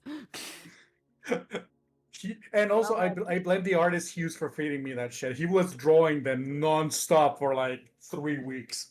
Lily, I God, have I to blame. ate I so have to well. blame Lily because Lily did some really good art of Jingyuan and Fushuen. I was like, oh shit. Absolutely too. I was subbed like- to her Patreon for that. I was like, oh shit. I remember seeing the advertisements for Jingyuan, and I was like, who is this? And again, seeing Lily's art, and then later on it's like Alejandro Saab, and I'm like, that's my friend's husband. I can't. I can't. I'm sorry. I'm sorry. That's my friend's. That's my friend's husband. I can't. We do not do Honestly, that. We don't it's kinda thirst. We don't relatable. thirst over the besties. We don't thirst over the bestie's husband. We don't do that. You know, it's kind of relatable because every time I see a character like, oh, cool character, I see it's Alejandro Halpe, I'm like, no. I will sit back Yeah, down. I will sit back down. I love how that is like that. There's like a video about it, like when a VTuber realizes it's Sayu voicing the character, and they're like, "I can't send for this anymore." Oh yeah, no. Apparently it's a big thing with like I think Bao and Ama, where they lose their shit every time they learn that Sayu is playing a character they're thirsting over. I'm just like, I'm just like, oh cool. Now that character belongs to Hayden. Also, I remember. One person said, sorry, they said, she barely up to his knees. Girl cannot handle all that. I said, you'd be surprised. And then Pendulum said, are you sure though? Listen, as somebody who goes into the ER and has seen people shove things bigger than their entire torso, I can tell you, you'd be surprised by the resilience of the human body. Okay. Without getting too graphic, I saw a video of someone, of a guy on a dildo, and when it came out, it was like when you pull out an epidural. Yeah. That's how long it Yeah. was. I was saw like, some- how the fuck? That was in your guts, sir. I saw somebody she shoved a sledgehammer up their rectum, so. People are weird. Why do you guys watch these things? I didn't watch it on by choice. Well, how do you start watching it? I was literally watching William Belli, and it was the beatdown, and it like, I think that's where it was. Artie, I'm sorry to tell you, but I am an ER physician. Okay? Also, yeah, Like, Runaway's a doctor, so Runaway's seen some shit. He didn't sign up for any of that. Oh, you get a full on pass, you know. Yeah, Runaway's a doctor. Me, Because- I don't know how this video got in front of my eyeballs, but it somehow did, and I still remember it to this day. Just like Gush Gush. Listen. Don't look up Gush Gush. Listen. I fucking like one of my latest cases was a fucking woman who shoved an entire USB cable up her hoo-ha, and she was wondering why she was bleeding. Ugh. What? People are weird, man. And here's the thing: it's like, I keep bleeding, and I'm not on my time of the month. Okay. It's like, okay, so we don't have a gynecologist here, so we're gonna do a sonogram and then an X-ray. And there's like, hey doctor, can you come see this? It's like, what's up? What the fuck is this? Oh, Is that a fucking USB cable on her Girl cervix? thought she was a Yorha unit.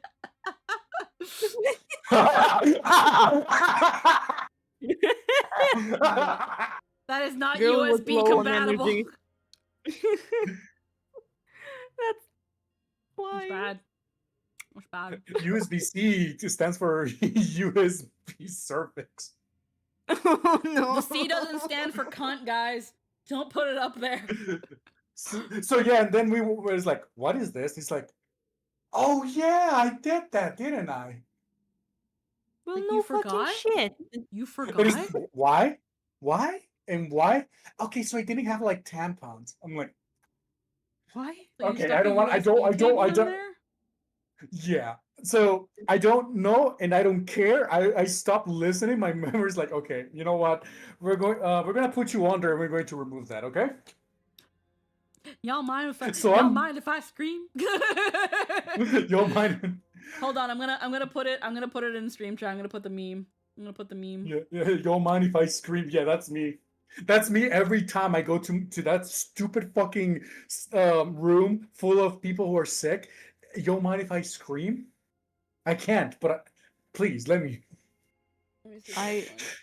I sent my whole reaction, like image, like That's- how I look like right now, like listening to this information. Yeah, fine. In stream chat. Yep, there you go. Yep, you'll be surprised. Also, I see that you're a fellow Banyue fan, and I love him. I love that boy so fucking much. He's so pure, and I fear for him. Yes. Yeah, oh my. A fellow friend here. The good appreciation of a good waifu finally. China's buff senora been looking at.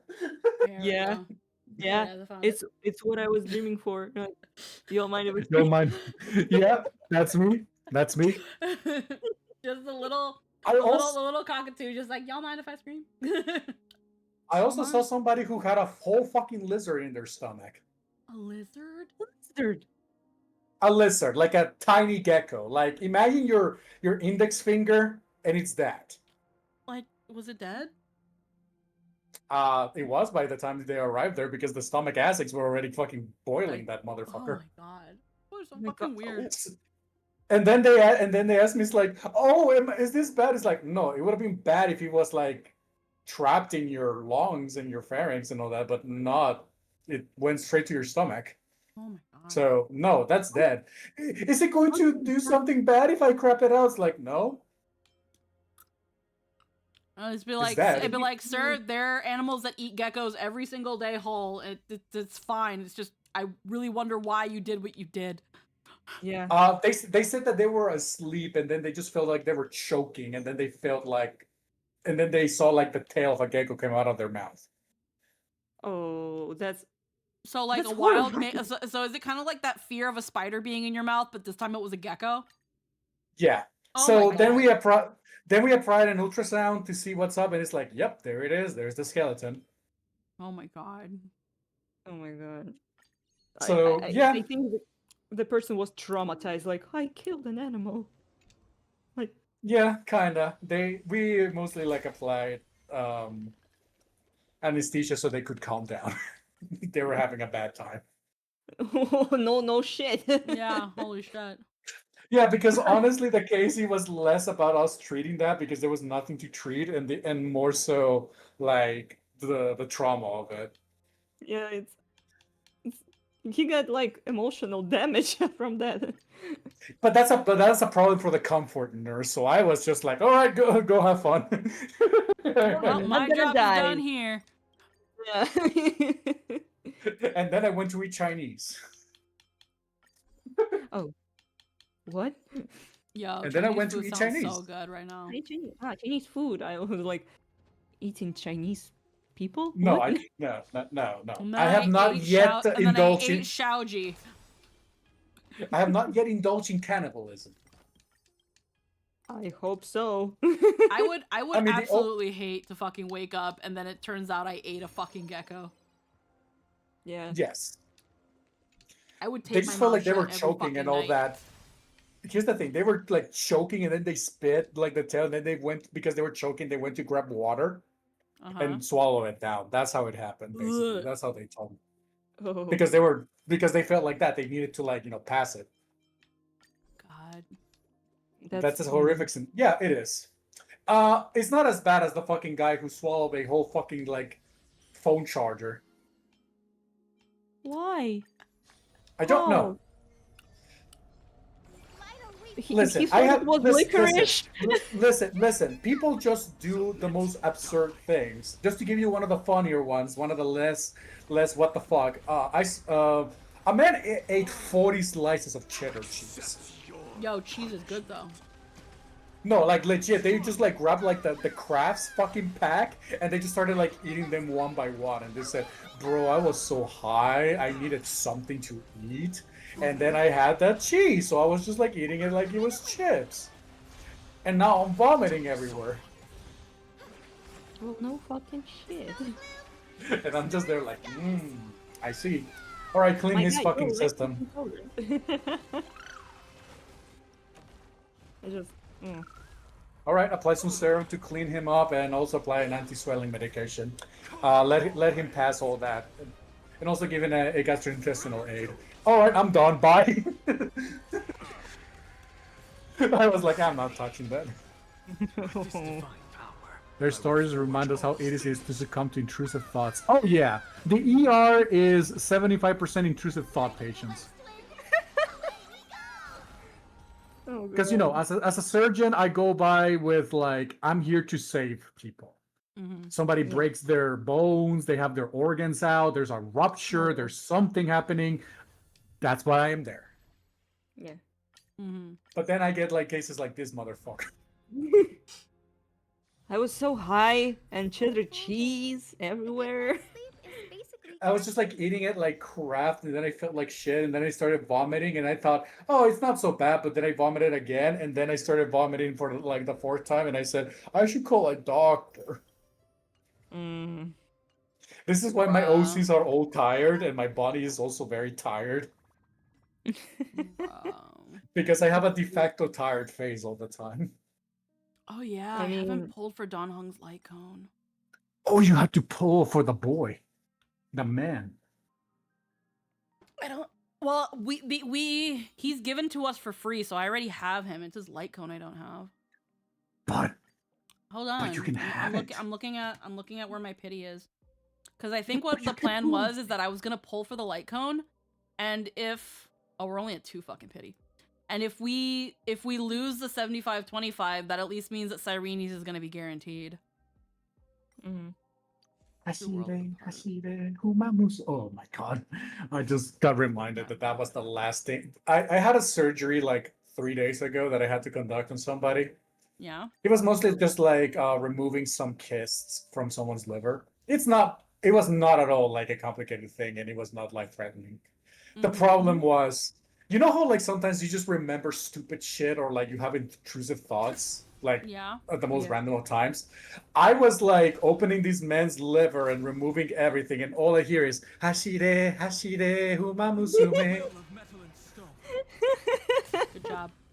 and I'm trying my best not to like sing it or laugh because it's brain rot. And the nurse was like, "Doctor, are you okay?" Yeah, I'm okay. I just want you to draw a picture of your bunny persona over a surgery table, and you're like sweating while you're doing this thing, and then it zooms in on your face, and then a thought bubble, and then just the video. Hashire. Okay, do you want what stupid fucking video it was? It's not even like funny or anything. It's just brain rot that I was watching with my friends here in Steam Chat. This is the stupid fucking video that was playing in my brain while I was operating someone from cysts in their fucking liver, saving their lives. Yeah, the best thing. What can I say? I'm doing cute things while watching some of the most horrific criminal cases. What a wonderful time. I've heard the call. But there it is in stream chat. Oh yeah, I'll check it out in a sec. The Umamusume. Yeah. The girly pops. The My Little Pony for a grown man, yeah. Wait, it already is. Like the other one. Satono Daimon. Underestimating us will cost you. Yeah. My purpose is to protect. Like that was what was playing in my fucking head while I'm like trying to save this Stackable man's life. shield effect. Okay, so his skill is just Aventurin, and then designate a designated status. Okay. Do not let this moment slip away. What was your alt do, hun? Try the shield. Just remember stackable this, effect, and you're laughing right now, right? full dragon Yeah. action. Okay, so what was happening is I was like opening up the organ, and here's the thing: we don't use a scalpel to open it. We use like a sort of like plasmid thing, and it was like pa pa pa pa pa pa. So I was like pa pa pa pa pa pa Uma Musume. And then my brain just got that.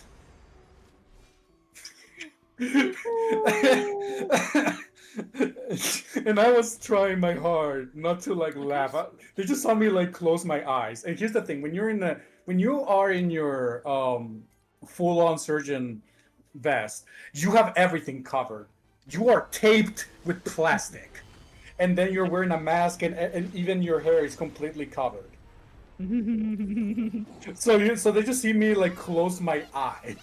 That's the only thing they see. They just see me close my eye. And they were like, "Are you okay, doctor?" Yeah, okay. Yeah, I'll be fine. You're just like, oh. They gave us a whole Wait. ass other sustain. Yeah. I love sustain so much. My strength isn't what it I was. wanna find the meme. Where Fucking is it? daddy hung. Earth shatters. Dan Hong as fuck Yeah. boy. It's like Dying Hong. there's Dragon Daddy Don Feng, which is Dan Hong V1. Then you have V2, which is Dan Hong. Seek and you shall receive. Then you have Dan Hong V2 Beta, which is Imbibitor Lune. And then you have Daddy Hung, which is this one. He's actually taller and his voice is a little bit deeper too. I still love my friend Yancha drawing him with like two dragon sausages. And it's just still saying fucking we ball. Wow. I love that wow. Yo, I can get Boosted DP wow. and still be loyal. Wow. Let's go. It's just fucking Stell and Archuk looking like what the fuck, but then they're just like fucking we ball. Low key, I kind of like I've seen like Art of Nivelette with 2, and I'm just Yeah. like, yo, I kind of fuck with that. Yeah. Yeah. Low key, yeah. Loki, the best thing ever. Again, it's like, yo, I can get DP and still be loyal. Let's go. you can still do that. Like even without a dragon form. You guys. I'm not built for this. Me and Runaway are both degens, but Runaway fucking makes his degeneracy manifest in fucking art. Yeah. Yeah, I do. I love it here. Divine power shall forge all things. Uh, Above the lands. This is permanent. Oh, I even just noticed. I was like, wait, Don Hung, why are you here? I'm doing an Axis. He's just here too. I'm down to get his light cone. Swept away by the wind. Yeah, I know. It's just again, I have to see how many pulls I have. You have so many. With this divine We'll also be Not getting enough. like another 100 pulls in 3.7, so. And if Cyrene's gonna be around the whole 3.7, then it's like I have plenty of time to try to get her light cone. I'm wondering here. Hello, hello. I get the Anaxa's Lycon instead because I really need it because he's my DPS. He's surprisingly like really strong. I didn't expect that. Love Anaxa so much. Yeah. Yeah. Is that why you are always making the comparison that him and me and Vero are the same? He is just a tired. He is a tired, angry, very smart man, and he hyperfixates on one animal that he thinks is very cute. Yes, he is you. Yes, he is. Aww.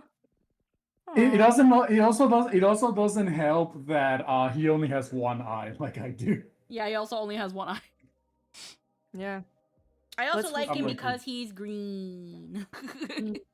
yes, yes, I heard you when you were like DMing me. I was like, he's also really green. He reminds me of Jester, who's really green. And I think with proper direction, Jester could also do a really good Anaxa voice, because Hell yeah. Jester has this smooth coldness to his voice that he can do at times. He can combine them very well. And there's a smarminess to Anaxa that, again, like, Jester can hit really, really well with the right direction. I think Jester would make an amazing Anaxa. And so there's also that. And then yeah, no, he definitely gives Vero vibes with just his demeanor and how he acts. So I also do that, and I love Vero. I love Vero. I will ask Jester to voice Vero. There's gonna be so many weird layers to this onion, bro. Hell yeah. Like, I posted in stream chat. I've joked. I've joked with you before, Runaway, where I wanna commission Ada for more Star Rail designs of my friends. And I do want to get one for Vero. I do want to get one for Vero. And Anaxa is going to be on that Anaxa is going to be on that mood board. Okay, girl. Just give me. Yeah, I gotta get money first, because right now I'm like No, play for her. So no, because I'm going to pay you, girly pop. I'm going to pay you. So okay. You're getting paid enough to make the mood board. But like, okay, because it would just be really fun. I want to see Star Rail designs of my friends and their characters. I have to make a Star Rail design for Vero. Yeah, or just let Ada work her magic. She's done beautiful Star Rail designs. She made mine. So I just let her. I was like, here, just follow your heart. And yeah, I did. So yeah, also, yeah, there you go. I got a bit better, and now I can draw a bit better too. So. Oh yeah, no, yeah, you've been learning so much. You've been holy shit. I still also need to like commission you for like my Eidolons, because I want Eidolon art as well, because I want to do stuff with the Star Rail design so much. I haven't finished the which one? I know you're doing. I haven't Nightshade. finished the Nightshade. Yeah. I'm making it. I haven't shaded yet, but I already have the colors and kind of the background. Oh yeah. Already. Yeah. No, Nightshade showed us some of the drafts. It's looking so fucking fire. Yeah. Stop teasing me with those drawings, Ruru. Stop it. No. Stop it. How dare you? Oh my god, that like, you haven't shown me that many things of Vero, but I fucking love that image of Vero. I just imagine him walking with that fucking smile, and I don't know what the fuck's gonna happen when he snaps them fingers, but I'm ready. Yeah. Like, he's gonna snap and he's gonna fucking call on a black hole. He's going to snap and he's gonna snap, and behind him it's just going to like, the ground is going to like freaking just rise and break all around him, and he's just gonna stand there being like, yes, I'm here, I did this. Witness the stars. Witness the stars. Like, that's his fucking ult, bro. Like, he's that is popping his his skill. ult. That is his skill. Like, Finan's gonna be on that mood board too. Yes, that fucking drawing that I made of Vero. When did I agree to be your friend? Like, it's so fucking good. I love, like I know early on I was just like, oh my god, Vero, oh, but now I'm just like, no, I just really love this fucking character. Genuinely really love this fucking character, and I love when you fucking draw him. Well, thank you. I'm glad you like how I look. Are you finally admitting you're hot? No. What do you mean then? I'm just glad that you like how I look as a disheveled fucking doctor tired of his fucking life. And you look good, bro. And you look good. Slay queen. Slay. No. Like, yes, you. Oh, yes, you will. I can. You do Where's slay. Where's It's my no buy, choice. Where's my buy runaway folder? Here we go. Bye. Yeah, I Oh, save yeah. I save the art that my friends make. Like you share Yeah. art with me, Oh, I'm that is probably going that to is the save it. initial. That is the initial fucking Vero design that I made. Yeah, but when I asked you for his colors, this is what you gave me. You were like, I like cyan, teal, and black, and I was like, noted. Yep. So, do you have the colored version?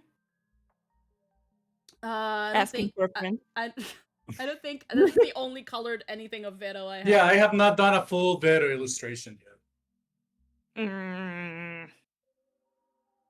Just know that I he know. is a. I want just- more just- too. Just know that Vero and I are basically the same, and we're tired of everything. All I know, all I would say, and is that when it comes to our little dumb collective, our own little freaking express group, he is our Wild Yang. He is our tired daddy. He is our tired of our shit daddy. Wait, do you have the chibi one? Yes, I do. Aw, I do have it. I do have it. Yeah, so then I can see it. Yeah, there you go.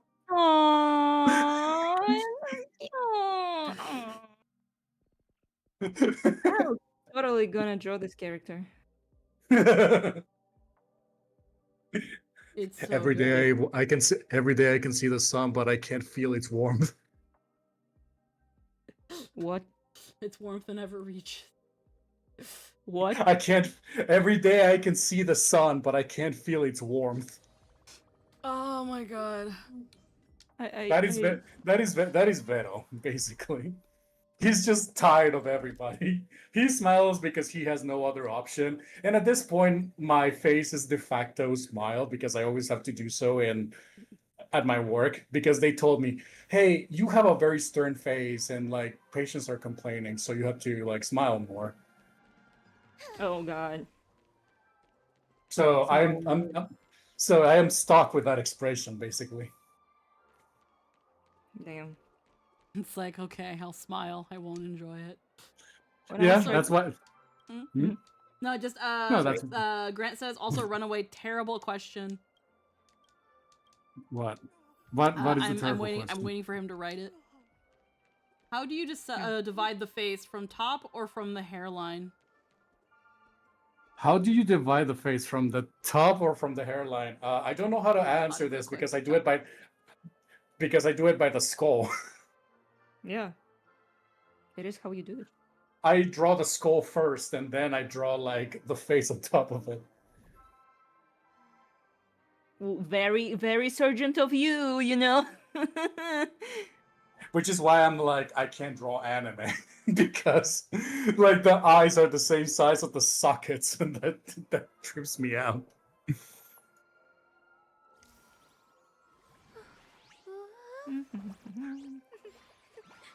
By the way, somebody asked me to like draw Vero and them as a married couple, and I hate it. I mean, I'm sorry, you made a waifu. What did you expect? People to be normal about it. No. Very naive of you. People are weird. Let's have a break. Ah. Oh, it's so. It's actually so cute. Weird, but cute. Yeah, it's very weird. Yeah. It's squishy.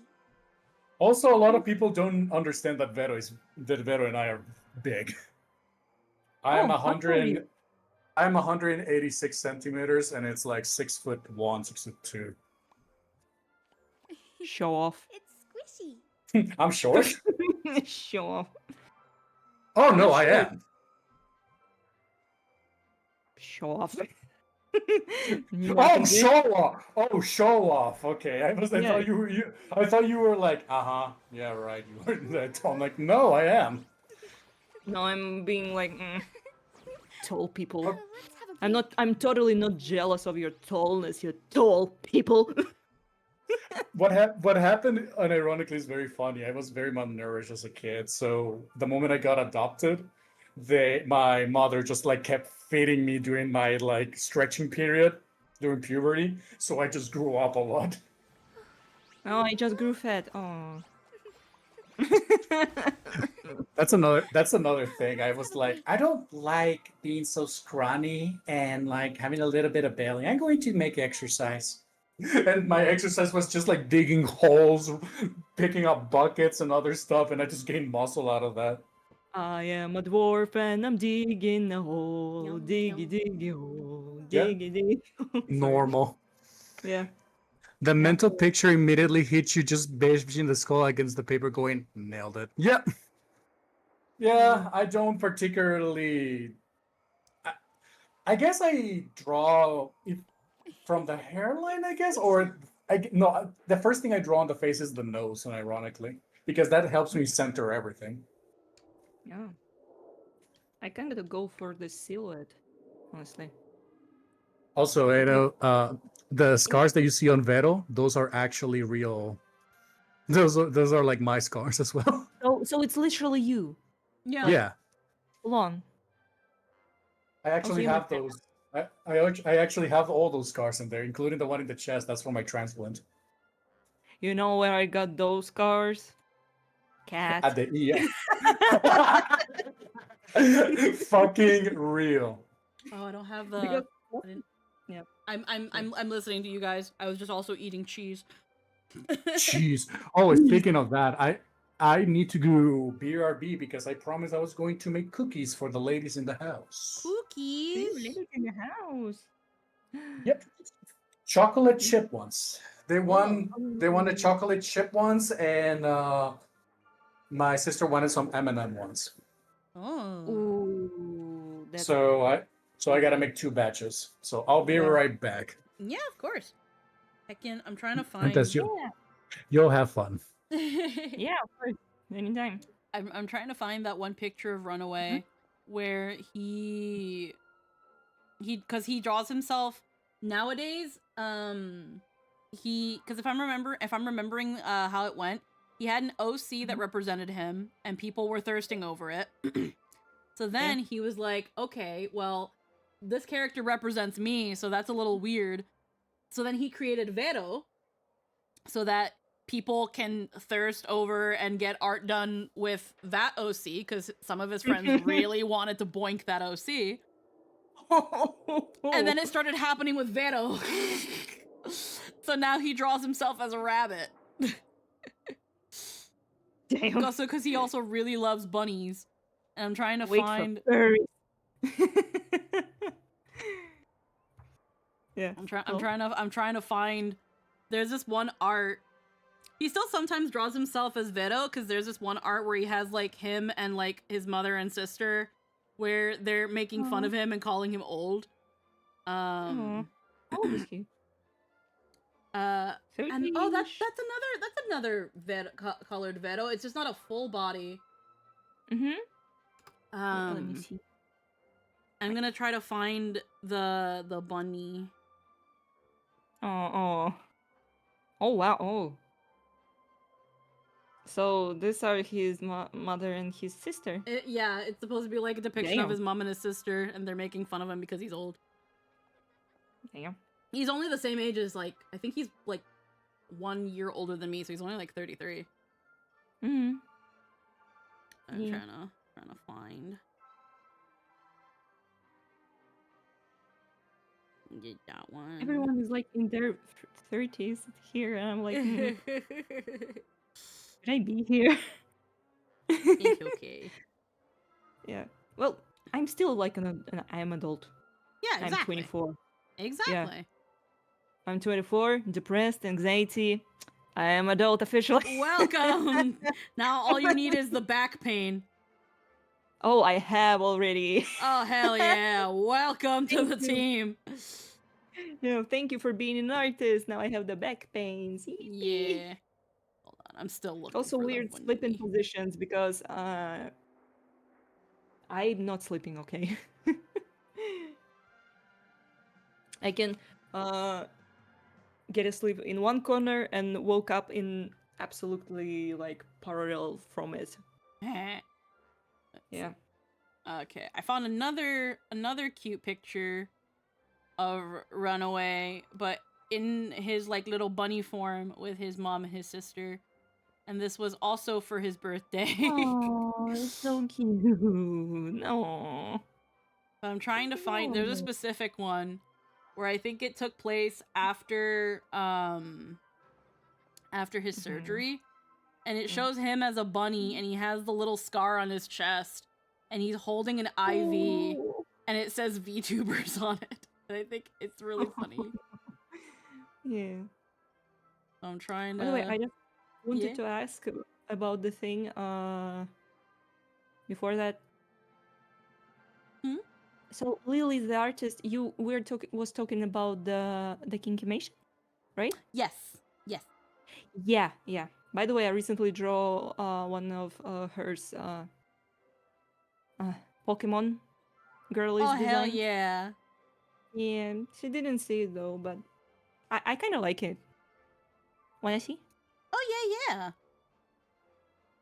I don't know how active she is on. She's not super active on Twitter. She has a Discord, but I think you have to. I think you have to be. Oh, that's so freaking cute. Yeah. Also, squished boobies. I was drawing them for the first time.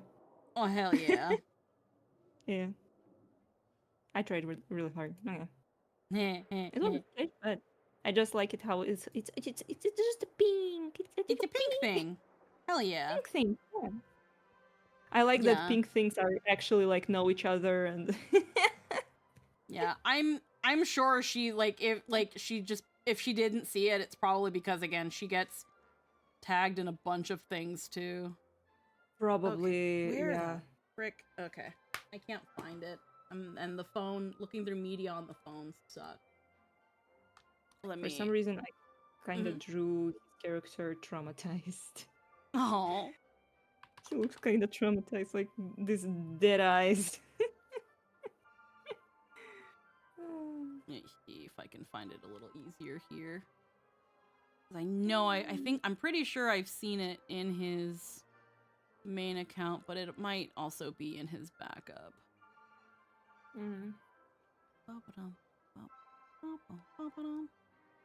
So Kinky have like the account like in the Discord?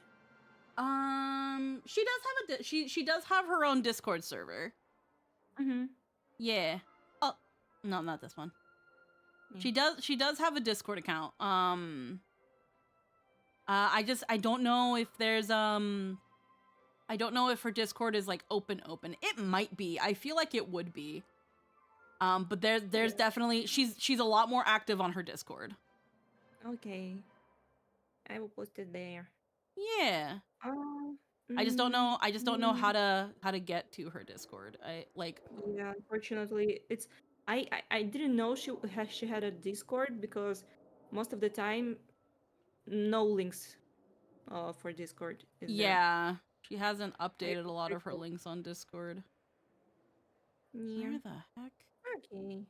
I really want to find that bunny picture of Runaway. Also, I really like her the analysis of the designs. It's really got me inspired to do some redesigns maybe because I really like doing these things and analysis. It's kind of helping actually for me as an artist who loves doing character designs. So yeah, it would be cool. Yeah. To like show the appreciation, like girly pop. Hell yeah. Here you go. Let me see if I can. Because she posts NSFW, she's like constantly shadow banned. She's just perpetually shadow banned. Yep. That's like most of the problem. Linktree.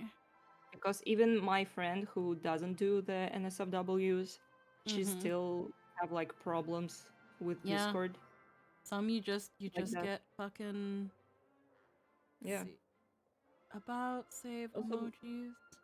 when a lot of people want to get in, it's making the mods going like, Mm-hmm.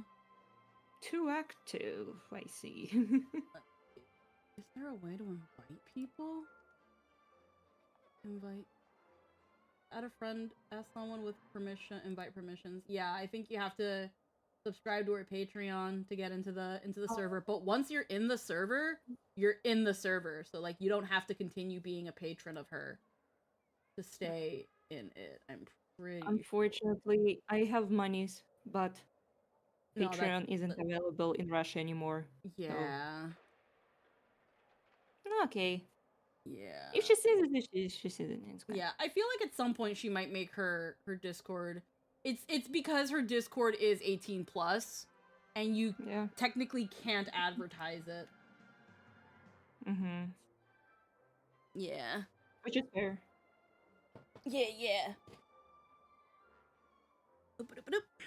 I could always I can't make any promises, but I can probably hit her up with a message. And be like my friend, you know, like drew your like your thing. And see where that goes. Yeah. Or I can just like share it in like the art share in the Discord. Oh yeah, Because there you are can do people who that. share art.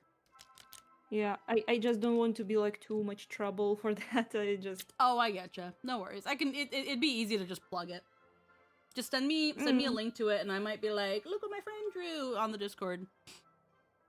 Yeah. All right, let's see what this is. This fucking event is. I will send it to. I can send it to my post to Twitter or just copy the link. Yeah, you can just copy the link. Just copy paste the link and send it to me. Okay. Boom. Blah, blah, blah.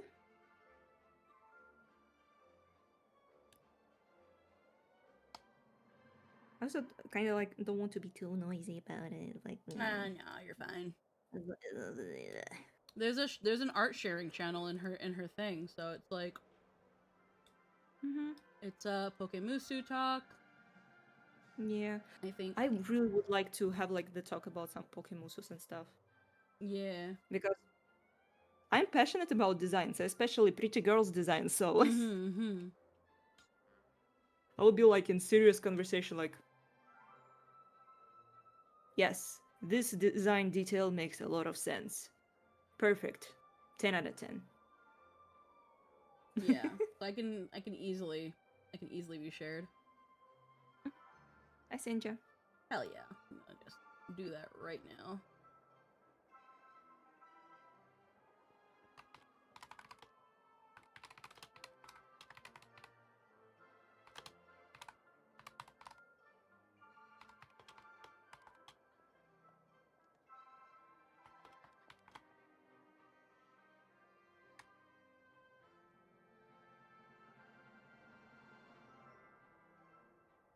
There we go. There we go. Thank you so much. See where that goes. Yeah, of course. I'm always open to I can help friends with visibility. Thought on the live stream? Oh my goodness. So I'm excited for Cyrene. And I'm excited for the story. I'm not excited about the whale event. I hate that I predicted it. I was right about predicting the Finden rerun, the Castros rerun, the Hyacinth rerun. That was the time for it. I pretty much predicted all the reruns but Cypher and Mighty.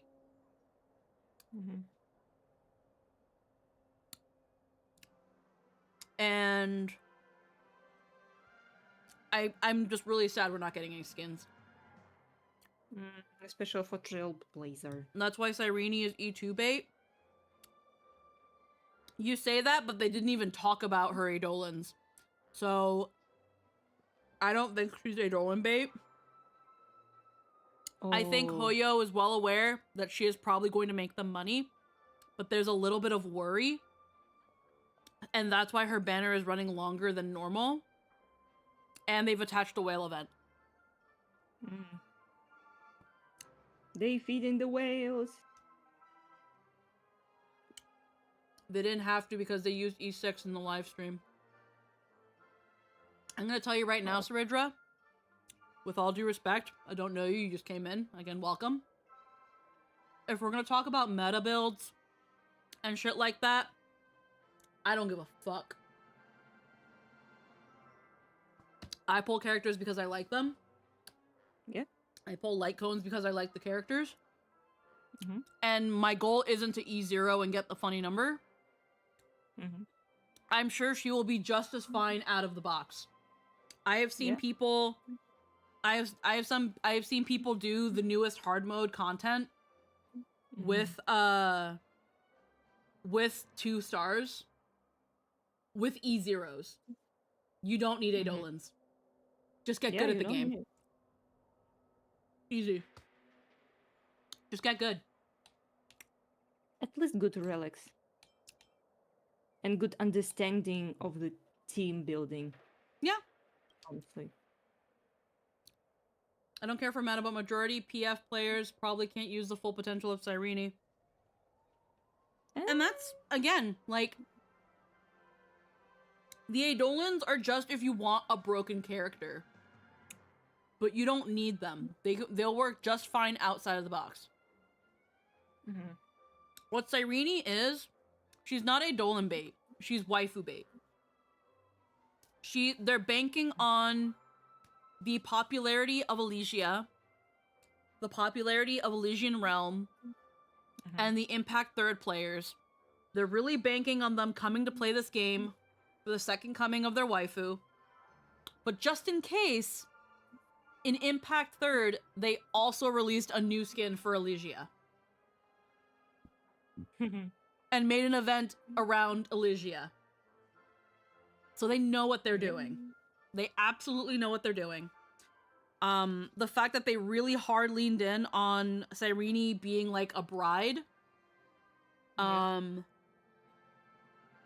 whole thing with her alt and the wedding ring and the veil and everything, they're really banking on that waifu. Yep. And I'm interested if it's going to be like explained in the story. Yeah. I'm really curious to see where this goes. Summoners Network with a raid. Hello, everybody. I got people. But I think they're going to really, really try to bait Cyrene because she's the second coming of Elysia.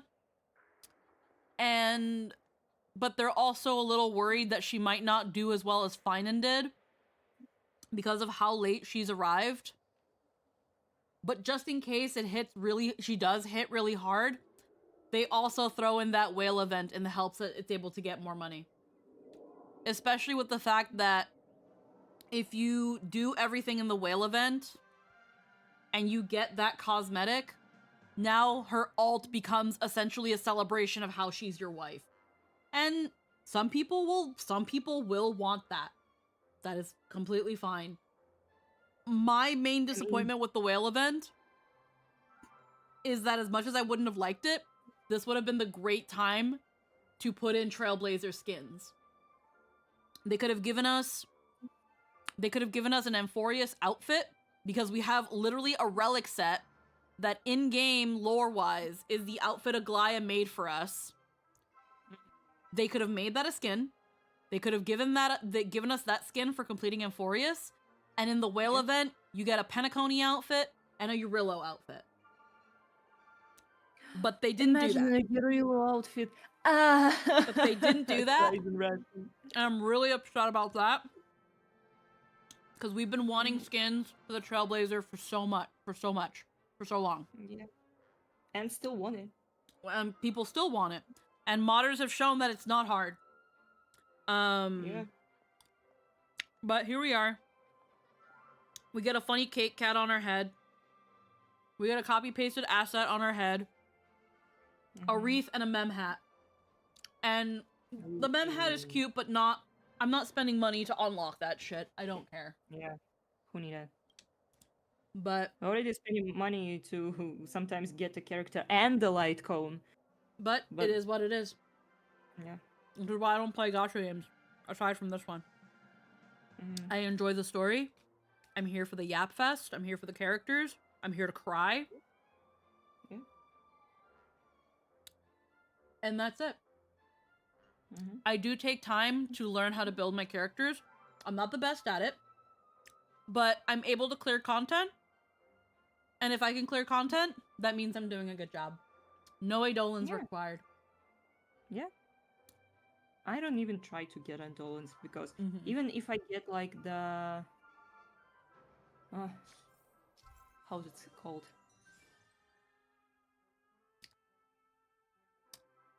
The only thing I don't like about the live stream is that they showed off the power of her that majority can't or don't want to get, but that's just me. Everyone is different. So, okay, maybe I missed it. Because you mentioned earlier that they used her E6. You mentioned that they used E6 in the live stream. What do you mean by that? That they used E6?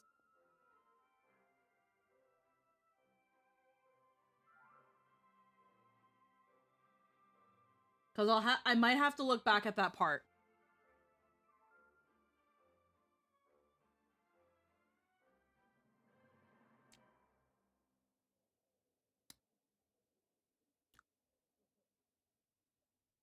I'll wait. Surprise pause will assist in combat. When it takes action, it triggers a special effect that helps during battles. As you unlock more stages, more comedians will join the show. A comedian in your team will put surprise gifts into the box, providing various benefits. Comedian can charge the box by gaining giggle gauge. The higher the giggle gauge, the stronger the effect of the surprise box. Okay. Sparkles, form shifting math, Chingchui's deep sea tiles, Aventurins comeback chip, Facial's drinking flask, Oridra's winning piece, Sample's love bomb, Comedian's lucky bag grab. Interesting.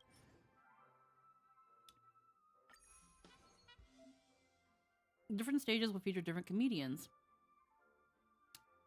each bringing their own surprise gifts. Select suitable teammates to fight alongside the comedian. Usually the trials are fine. So when she talked about her skill and went into battle, she started with 18 stacks. That can't happen with E2. And then they briefly showed her traces, which were fully maxed out, showing she was E5 or higher. Who cares? She's still pretty princess. You don't need Eidolons to max out traces. Yeah. You don't need Eidolons to max out traces. You just need materials and time. Yeah. Even the time is on your side because there will be easier grinding for materials and stuff. We can already like prepare ourselves for like they were higher than they normally are. I'll have to look back at that because usually when they show off this thing, it's all gibberish so that you can't figure out what the character Eidolon level is, but I will consider this. But they didn't mention the Eidolons, and they never do. Because they don't want to push for like, obviously they want you to get Eidolons because it's a gacha game. But they never push Eidolons like, and if you get my Eidolons, you'll get ba ba ba ba ba ba, and then I can do this. Like, they don't do that. They don't do that in the live streams. They don't do that in the Keeping Up with Star Rail. The game is on. So we'll have to take a look at that. So when a character is E0, traces are like 10 and that, right? But when they showed hers, they were all 12. I don't think traces go up with Eidolons though. I've gotta look. I've gotta look. Find the answer. Because I think some Eidolons do raise levels of traces, but... And even then, who cares? Unlimited. Blade works.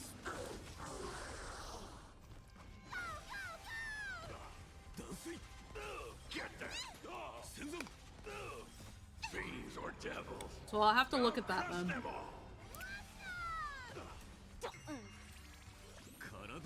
Ah.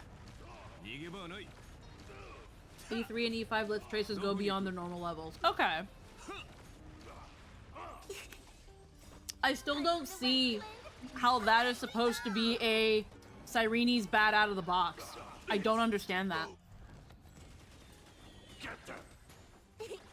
Feeling spiffy? Can you find the answer?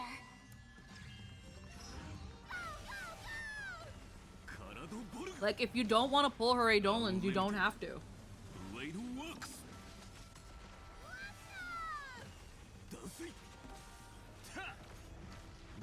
Wow. Hello. Hello. I finished doing cookies for everybody. Now we just wait.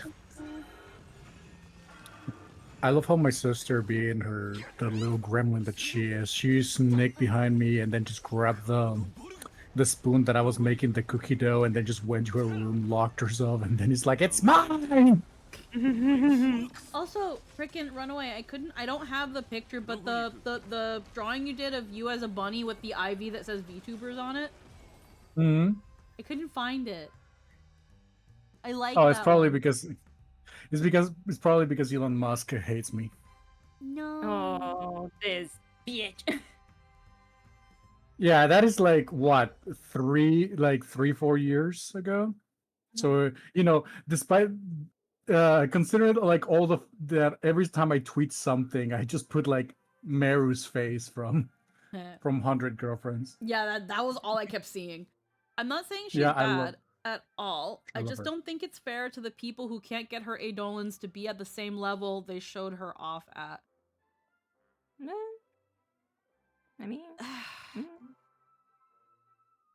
I can see where that idea is coming from, but that's just taking it too personally. Hmm. Like, if you they're going to advertise their product at what they think is the peak performance of it. They've probably done it with every other character before, and I have not heard this complaint.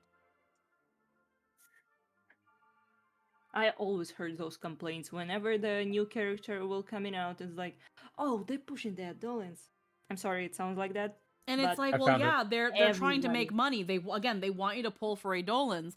So they're gonna be like, hey, look what this character can do when you max them out. Because again, they want you to pull for the Eidolons.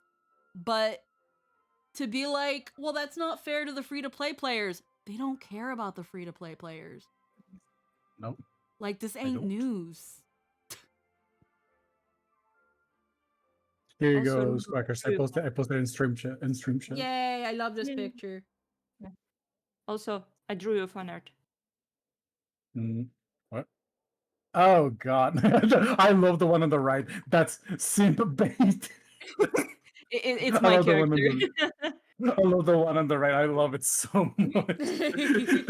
That face just reminds me of. Did you know? Did you know when you pet a cat, the cat is more cat because you're petting the pet, and the cat is because the cat does, and that's how the cat is. Yeah, this is a sim bait, guys. I see, Glenn. Yeah, this one. The thing is, if you want to draw true Vero energy, just draw him with like a shit-eating green. Yeah, he's got If he's you gotta offer- have Can't like I a do that? like that, like I the really the one image where it also shows like how like his eye is a black hole. That kind of shit-eating grin. Mhm. Okay, hold on. The By the thing way, is, oh yeah. Go on, Oh, no. go on, please. Oh no, I was just reading the thing. By the way, sorry if I'm coming off as rude or anything. No, I don't think you're coming off as rude. You are totally fine, Saradra. Totally fine. If I'm coming off as a little bit, like snappy or anything like that, I also do want to extend apologies.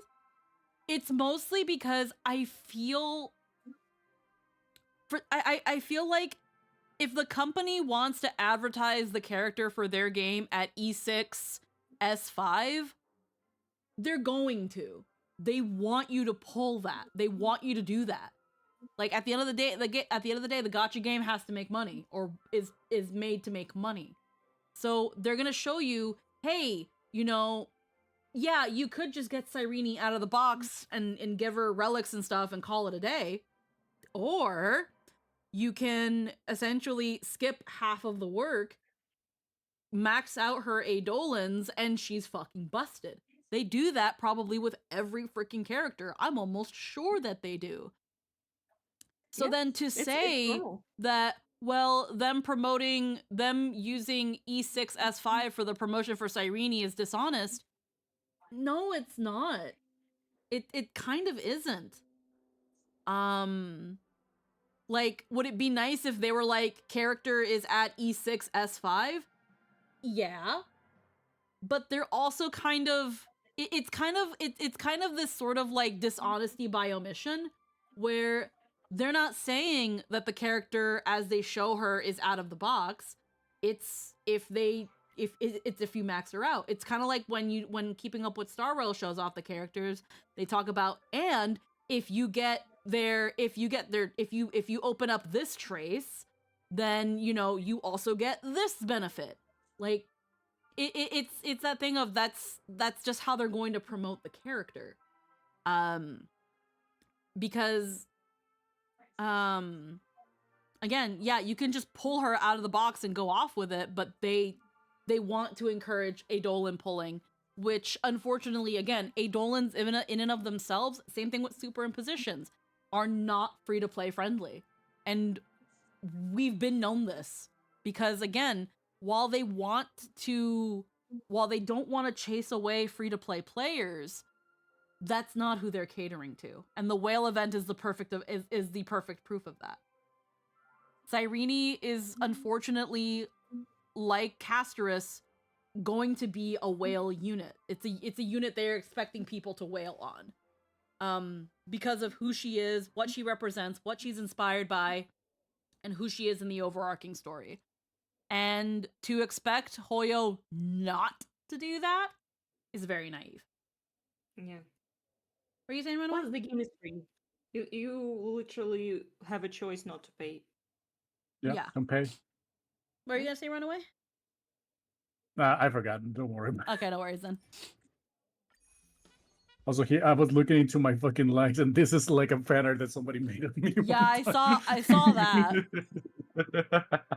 That's amazing. I forgot. The fucking rabbit with the Bloodborne hat. Yeah. It's because my friends just said, like, brother, it's like, brother, you just need like something like put like a bunny with a Bloodborne hat, and that will be your favorite character. It's like, you know what? That's going to be my Sona now. Fuck you. Yep. Heckin' funny. That is because I'm actually getting E2 class off this patch. Yeah, and that's another thing. That's also why they brought back Castorus. Castorus, the reason they're rerunning the units that they're rerunning is because they're expecting the whales to come back. They are full on. This is full on the calling for the whales. Sorry, I remember the. They want them whales to come right back. They want them to spend money on this game. And you can kind of also. Now, roughly, Honkai Star Rail, each patch has been giving players around 100 pulls. But they've been cheeky. They've been fluctuating. They've been fluctuating with how many pulls worth they give us. Some patches, they've given us about 95 to 99 pulls. And other patches, they've given us between 100 to 110 pulls. They've been fluctuating. And at times giving us less. And again, it's like multi-billion-dollar company gotta make money, I guess. It's also because, again, I think Hoyo's a little bit worried that Cyrene might not make the money that they're expecting her to make. My turn. Because they've also seen how much Finan made, and because of how much money Finan made, why Cypher didn't make as much money, or why Saridra and Hycealans didn't make as much money. Because when you look at how well the banners did, Finan's banner has been the best banner. It dethroned Firefly easily. A guy. That thing that some diehard players swear guys won't fucking sell. And the best-selling banner has been Finan. Really happy about it. Like, we love to see it. And maybe that's why Genshin decided to take back that we're not gonna make more male characters thing. You know, after they got the talk with CEO of Love and Deep Space, they start to make more male characters. They just started. Have you seen Varka? Yeah, like they made Varka and they made Flynn's, and Varka have they like are full on so new people like, I don't know anything about Nodcry. I have only seen these two characters and Constantina. No, there's no such character. Columbina, maybe? Columbina, there we go. Colombia. Yeah, Columbia. Yeah. Oh, come on. My turn. I'm thinking because I mixed up the names because there's a Constance coming out in Star Rail now and Columbina. Colombia. Yeah. Yeah. Colombia, yeah. So Yeah. Colombia mentioned. But yeah, like, I've seen more excitement over the male characters in Nodcry because they almost just did not exist in Natlan. And there was rumors that Genshin was going to stop making male characters. And even if it was just a rumor, the backlash was crazy, and then Finan's banner fucking broke records. Yeah. Isn't that wonderful? Finally No. some equality. Also, I drew a meme. I drew a meme. Oh. The fucking block. Dude, what does like I am a doctor? Yeah. I love it. I am the doctor. That unironically, that's how my eyes look after my 11-hour shift. Oh my god. Honestly, it No. sometimes feels like that. Friends? Indulge yourselves! Yeah. I'd probably put Gallagher on the mood board too. Okay. Because Gallagher is also a tired man. Oh yeah. Oh, I told you, one of my friends asked me like, hey, can you cosplay Gallagher? You have the body shape and everything. I was like, no, stop. And the Stop. depressed, drunk guy look, yeah. Yeah. I don't like it. Stop. The scruffily, the scruffily scrungy Dorito man. Unironically, I have a Dorito shaped toes. I hate it. Yep. My friend suggested if I am going to cosplay any character in Hoyoverse, I would probably cosplay Claridna? Clorinda? Because I kind of have like the body type. Yes! Yes! Yes! Yes! Yes! I see. I found a fellow Chlorine enjoyer. I think if I tried hard enough, I don't think I have the figure for cosplaying, among other reasons. I think the closest thing to a Hoyo character I could cosplay is probably Veressa. Yeah.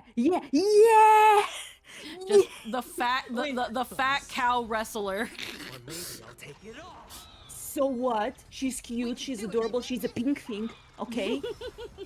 Okay. You just don't learn. That's probably the best I can get. Come on. I remember Literally, so if many you're ever going people to were mad cosplay- about that character too. If you're ever going to cosplay her, I'm going to be like this. Or maybe I'll take it off. Like, give me that now. I was so upset. I don't get engaged with fandom again, but I was so upset how people got so fucking butthurt over this character. Yeah. Where it was like, she's not fat enough, she's not tan enough, she's not this, and I'm just like, you know that if you guys keep shitting on something whenever Hoyo tries to do, whenever Hoyo tries to do something different, if you guys just constantly shit on it, they're just not, you know that they always learn the wrong lesson and they just decide not to do it. Yeah. And that was with also the character of Aloy, like the... Yeah, because after that, Genshin never had the collaboration character. Mm-hmm. Well, I think they Like, were weren't they forced to do that one? I don't know. It's because they like got their game into PlayStation, and it was like kind of like ooh. Yeah, I heard it was. Look I at heard it. that one was a forced collaboration that they didn't want to do. I don't know though. I just heard it was forced on them. Yeah, but still, if it had done better, they might have considered in the future doing more collaborations though. That is true. because right now AFK Journey like have like a lot of collaborations. Like I won't say they're all good.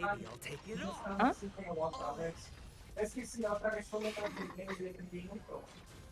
He's speaking Spanish. Watch your head. He's speaking Spanish. I just. Yeah, because he's Latino also. Ah, he was a Latino. I'm Russian, I don't understand. Ничего не понимаю, извините, ребята. Сука, блядь, все дела.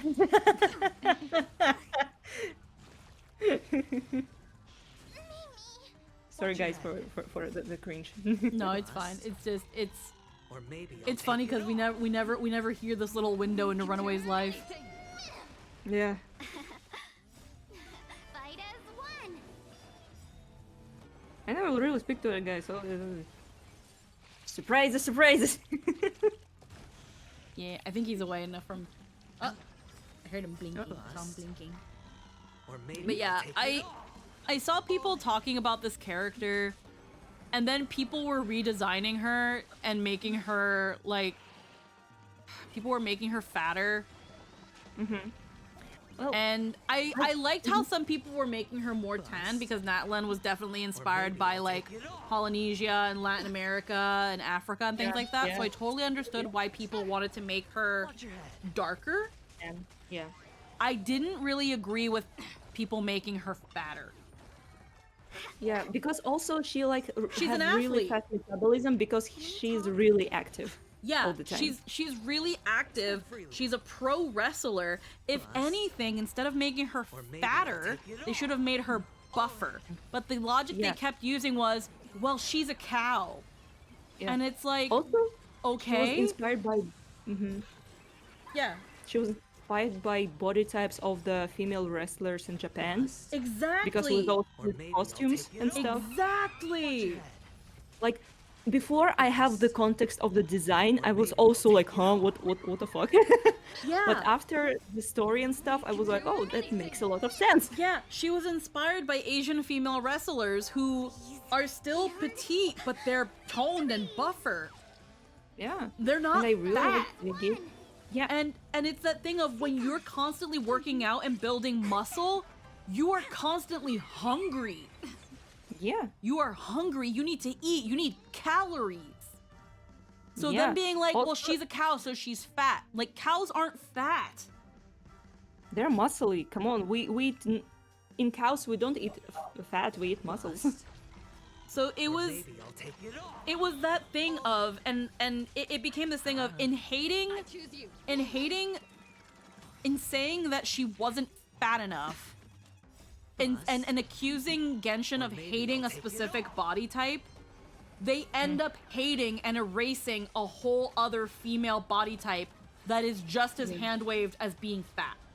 Because some people look at muscular women and think that they're not feminine and that they're not beautiful. And here you have a character where it could have been a better attempt, but here's Hoyo trying to attempt and experiment with other body types, and it still gets shit on. Yeah. And it's like, guys, guys. Yeah, come on. Like, she's a cow, but guess what? Like, bulls and cows are strong. They're fucking tanks. you ever freaking gotten run over by one. You don't want to be. She is meant to be a bull and a wrestler. And yeah, she's gonna be constantly hungry. She freaking runs around and throws herself at shit like a bull. And she eats tacos because it's fucking Latin American country, and you know, tacos. Like fucking, like, what do you fucking mean? I swear, I bet you Latin America fucking loved Veressa, because even if it wasn't like entirely one-to-one culturally accurate, it's fucking crumbs. It's some kind of representation and acknowledgement of their culture. Just like in Super Mario Odyssey, they fucking loved the Mexican world. They loved Mario in a fucking sombrero and poncho. They ate that shit up. Also, in her ult, she uses luchador mask.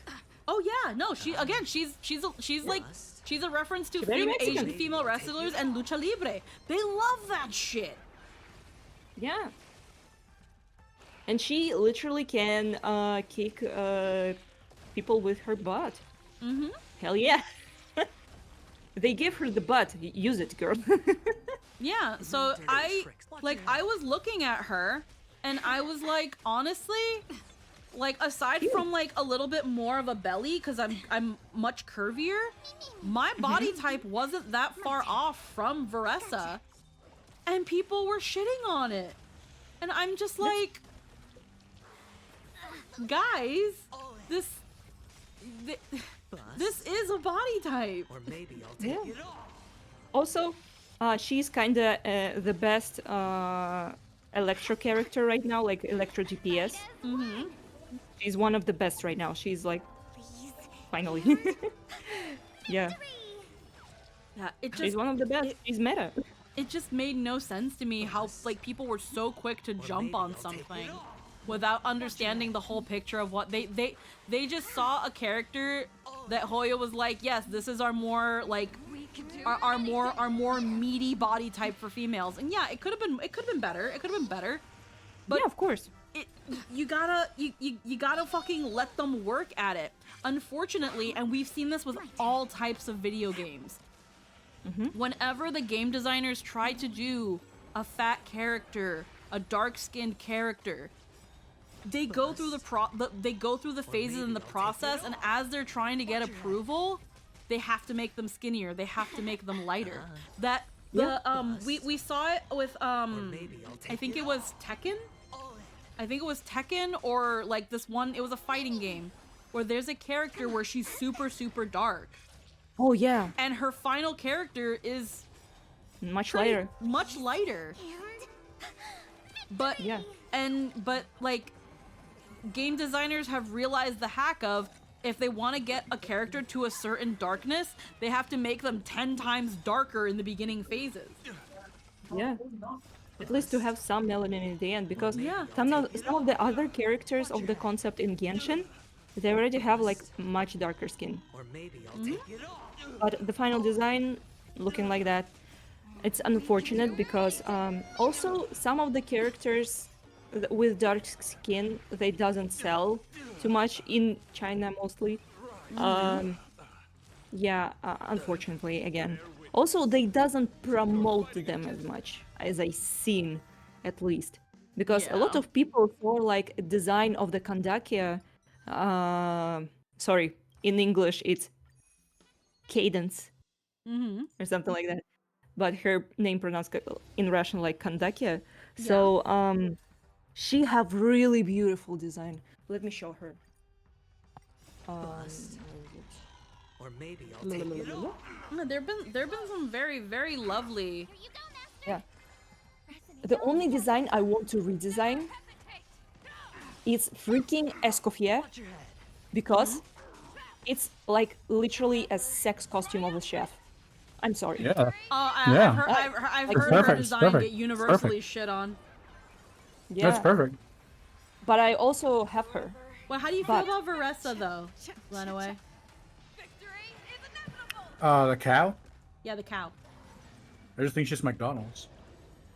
Because I remember you were away for a little bit. I remember when she came out and people were like, she's not fat enough.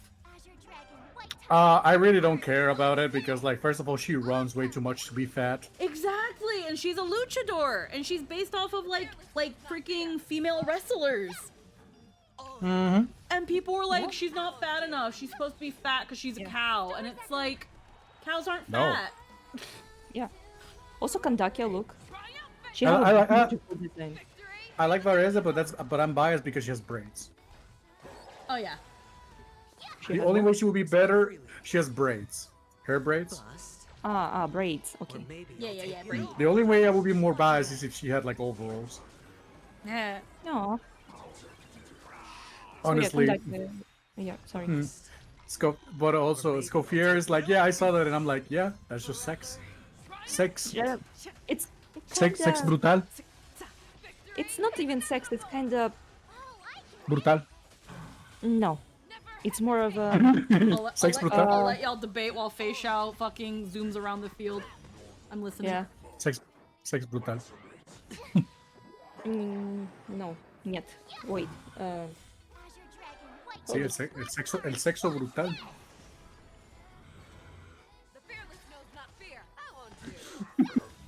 Let me think of the word. It's a really good word to use. I don't know if it's in English though, so I'm kinda. Throw it. It's vulgar. I would say that. Ooh, it's vulgar. Oh, dang. It's vulgarno. You know? Yeah, it's vulgar. Yeah. I just want it to be a little bit more cutesy.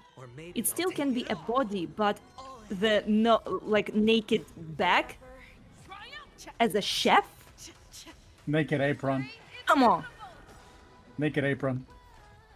Yeah, make a good apron, at least a cute dress on the shoulders. It would No. look so much cuter though. Let's be honest, Scofier. I saw a lot of really good mods, and unfortunately I cannot use mods because Genshin will fucking block me for that. I still have a Scofier because she have a really great personality, and really useful with my Niveled. So yeah. Maybe. Yeah, I'm seeing it, and I'm seeing her design, and all I think is, yep, this is a pseudo chef. Yeah. Sex brutal. Or maybe I'll take Anyways, Why you laugh like that? what do you mean how I laugh like that? That's how I laugh. Okay.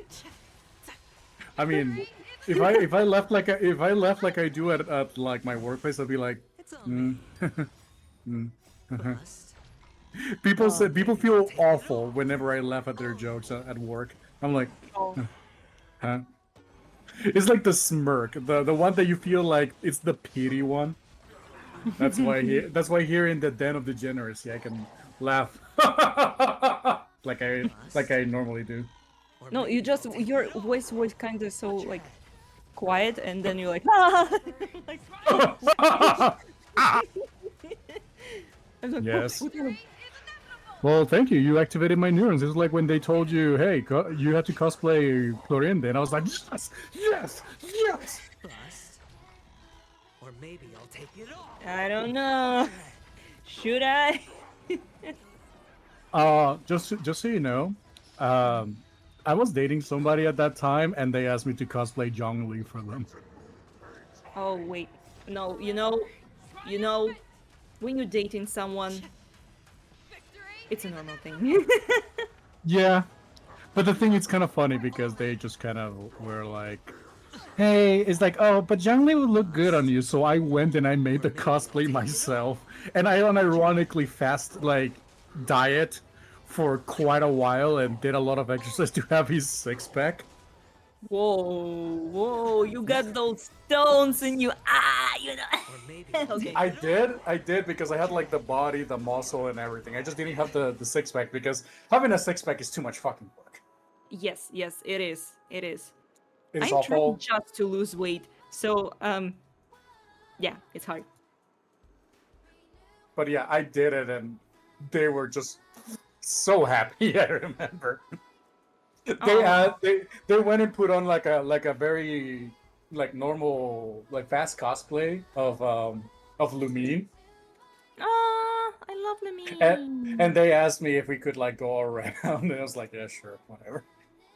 She literally was living her fanfic, you know. Yeah. Oh yeah, And then- my favorite ship. Yeah, finally. And then we, and then we broke up. Not the same day. Marco. Why? Literally, you did the best thing ever. Because they were very toxic. Oh, okay. Fuck them. Fuck them. Okay. Okay. Yeah, if it was like that, so goodbye. Bye bye. Bye bye. Bye forever. Also, I see that you posted Candace. Candace is such a very nice character. I just don't like Yes. her outfit.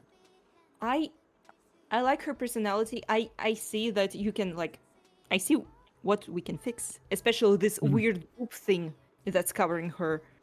I just wish they would stop making characters just sexy for the sake of like scared of not selling. Like, the please. character. Yes, yes. Oh my god. Because you know you can be sexy tastefully, you know, not Mhm. showing too much skin or stuff.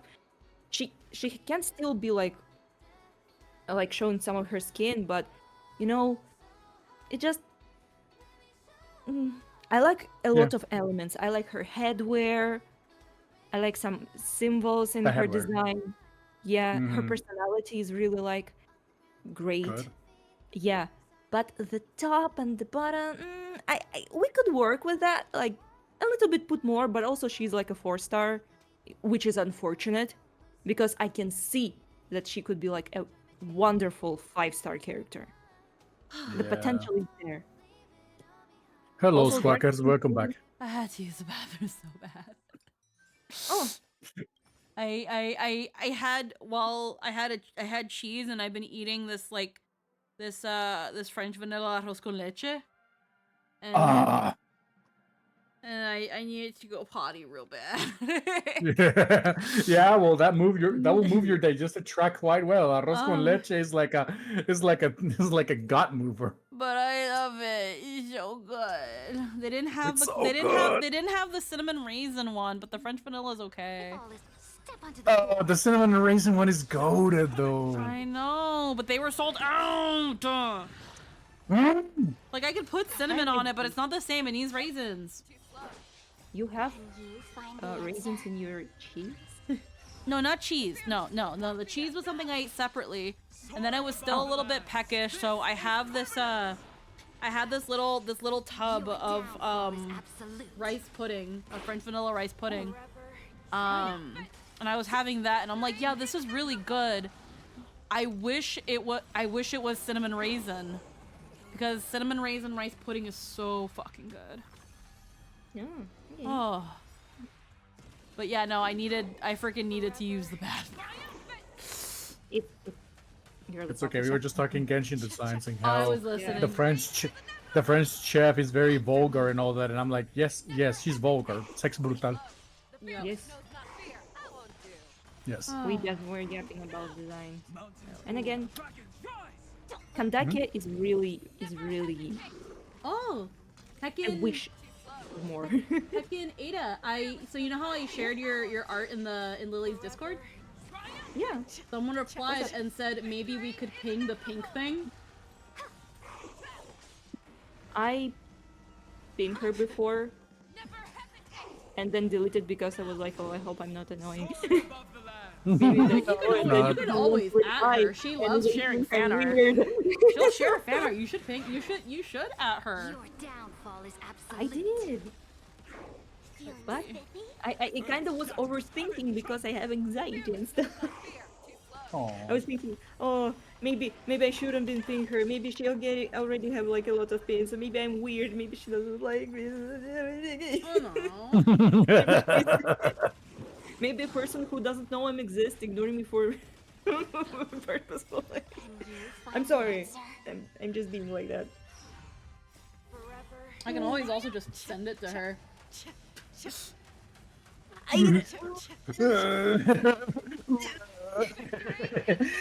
Like, yeah, but I feel bad. that's what he's going through here. Stop reading me. No. it's always with people like I kinda not admire, but I like, you know, and I'm like I mean, nervously. I have a direct line to her, and sometimes she and I chat. Dragon rise! Soaring above the lands. This is permanence!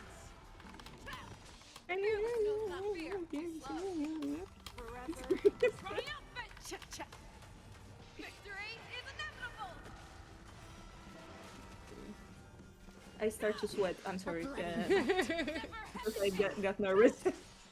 Your downfall is absolute.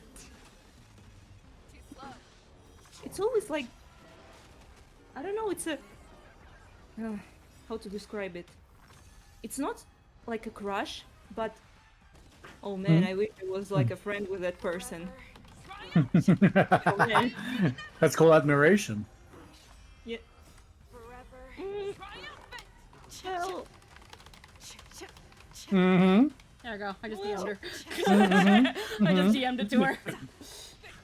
Nice. I was like, my friend drew one of your Poke moves too, but she's a shy bean and was too scared to tag you. Hope you're having a good day. I'm talking to Lily. Yeah, I just DM'd Lily. I'm going to message Lily and says like, hey, I'm gonna say hi to you, and that's it. I get to say hi to you, and that's it. I just sent her like Mambo brain rot from Uma Musume. Yeah. That's all I Freaking- do. I messaged her the other day because I saw her post the video of the Italian brain rot animals, and I was like, on behalf of Peru, I'm really sorry. On behalf of Peru, I'm really sorry. I sent the message that I sent her is like, as part of the Latin American community, I would like to tell you that we have disowned Peru.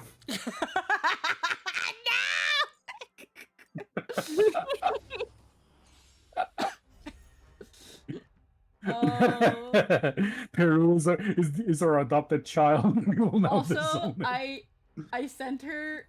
I'm gonna put it in our stream chat. I sent her What? this just with the caption "La tragedia." La tragedia. No. No. What is that? So it's calling itself tacos al pastor, which is a Mexican dish. But this was done in Japan in a cafe in a cafe. Final Fantasy?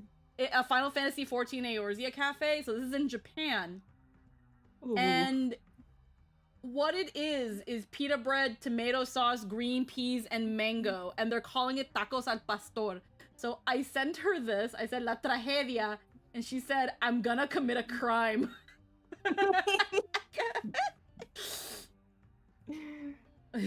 Yeah, no. I don't want it to be too much and annoyed. And I'm then- just sitting like this, don't know what to do. And then one time Hey, on Dad, her calm stream, down. and then one time on her stream, she talked about K-pop Demon Hunters. And I yeah. messaged her, and we talked about that for like an hour, and went on like Yeah. a whole thing. More for to talk. And then yeah, I was like, I saw your highlight video about the brain rot animals, and I said I want to apologize as a Peruvian for that, but also no, Peru will not stop being weird. And she says Peru es una simulación, like she said Peru is a simulation, and it's just like we're and like the Japan of Latin America. The thing that kills me is Peru don't need AI to be weird. This could have just happened. Yeah. Tacos al pastor, pita bread, tomato sauce, green peas, and Yeah. mangoes. Yeah. About like literally they have earned a second. Yeah. Oh. Fucking- You put here, I know, Oh. at first I was memeing about Peru since I know they're weird, but then it was actually Peru. Yup. Damn. Like, oh my god. I was like... I had never heard of the Italian brain rot animals, and I was like, why are they Italian? That was the thing that caught me the most off guard. I was like, why are they Italian though? You know what's really funny though too, Runaway? You know what's also really funny though, Runaway? What? So, one of the Merryweather comics that I dubbed, near the end it shows the character I'm playing, and she's dressed up as Tung Tung Tung Tung Tung Tung Tung Sahur. I hate that. And all of the comments from Latin America, that was the comment. Tung tung tung tung tung tung sahur. And I was like, fucking shit.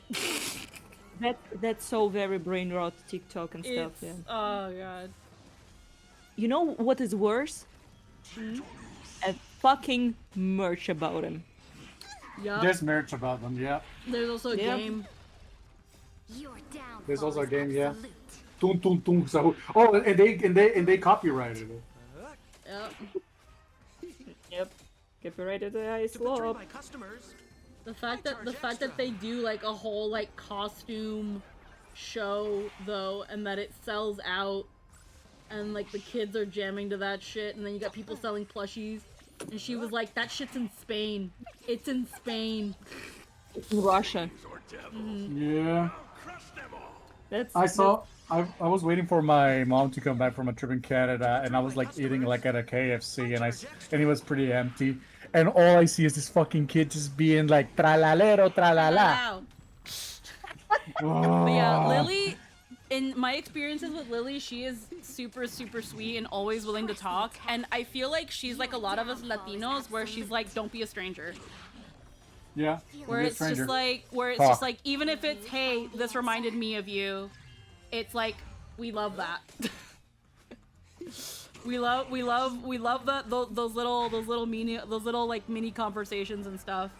And it still mind boggles me because she approached me first. Ooh. I just remember one time I saw her post a picture of herself with like this really, really beautiful like white dress and this big black hat. And I was like, ooh, Lily with the gym leader fit, let's go. And then like a couple hours later, I get a notification from Twitter that I've got a DM. And I look in and it's her. And I'm like, huh? Yeah. She just randomly messages me. She's like, hi. And I'm like, hi. Hello, did I do something wrong? She's like, are you "No." lost? Are you lost, baby girl? I used to be I would regular her streams a lot when she was mostly just doing art. I don't regular her streams as much anymore because I usually work during them. But now, since I have an earbud while I work, I have her like streams in my ear. Yeah, no, I love her streams. Yeah, they're Her hilarious. streams are so good. And Yeah. like one time she asked to collab, and I was like, oh my god, I get to collab with Lily. Oh yeah, I saw you collab. It's kind of like the first time I kind of Mm-hmm. I know her like art and stuff, you know. Yeah. But I didn't know she was doing like the streaming, and after your like collab, I kind of this is this artist. Oh my god. Yep. They have a mascot and they actually fucking hilarious. She is very, very, very sweet, and it was really funny how like how we had so many like things that we agreed on that most people, because like again, one of the things we talked about was K-pop Demon Hunters, where she enjoyed the movie, but there were some parts that she thought could have been written so much better. Yeah. Hi, Crazy Fox. And I can't remember the exact things that she was saying in the conversation, but yeah. So it was a thing of like she heard all the hype of K-pop Demon Hunters. She watched it and she was like, "Oh, okay, that's it," and she felt like it was overhyped. And I was like, I had that same experience. My friend really wanted us to watch this movie, said it was amazing, it was so good, and I was like, okay. And then, you know, we watched it, and I was like, oh my god, I like what it did here, but it's K-pop. It's K-pop. K-pop is already a really fun, catchy genre of music, but the story wasn't like revolutionary. No, it's not. And we just ended up chatting for like a good moment back and forth. Both of our biggest critiques came at the ending, where it just seemed like the movie was going to imply that Rumi was going to do something bad, but actually it turns out it was a fake out, and then the ending we have. Yeah. It did great for the 90 minutes, yes. Exactly. It did great for the 90 minutes it was given, but it's not a revolutionary story. It's a good self-contained story, but it's not anything, it's not anything that is like, I see it changing the world, essentially. And I feel like if it gets more content, already we know that if they do a K-pop Demon Hunter series or a TV series, the art director is not going to be in it, and neither is the main writer. They have no interest in doing more with K-pop Demon Hunters. That's And at that point, I don't care anymore. Because what's the point if they're not in it? Or maybe I'll take it all. Yeah. Also, Watch your head. for me, I enjoy it really much, but I didn't have like high hopes and expectations about it. I kind of thought of it as like K-pop Demon Hunters. Yeah, no, sounds I could have ridiculous. sworn when I first heard about this on the Twitter feed, people were making fun of it. I saw Yeah. people making fun of it. And then within the span of another week or two, everybody, it was just everywhere. And it was like, and I think that was low-key probably why. Everyone looked at the concept and laughed at it and thought it was silly. But then when they actually watched it, they were like, wait, this is actually really good. Because they had such a low expectation of it. It's so much easier to have a better experience with something when you expect nothing. Also, songs, let's be honest, are actually kind of like. Oh no, really the songs are good. great. The songs are great. Maybe I'll take it all. Watch your head. But like, I think it's the strongest thing that people actually like. Also, characters are kind of good. oh, but I see so much freaking ass debate on fucking. I hate fandoms.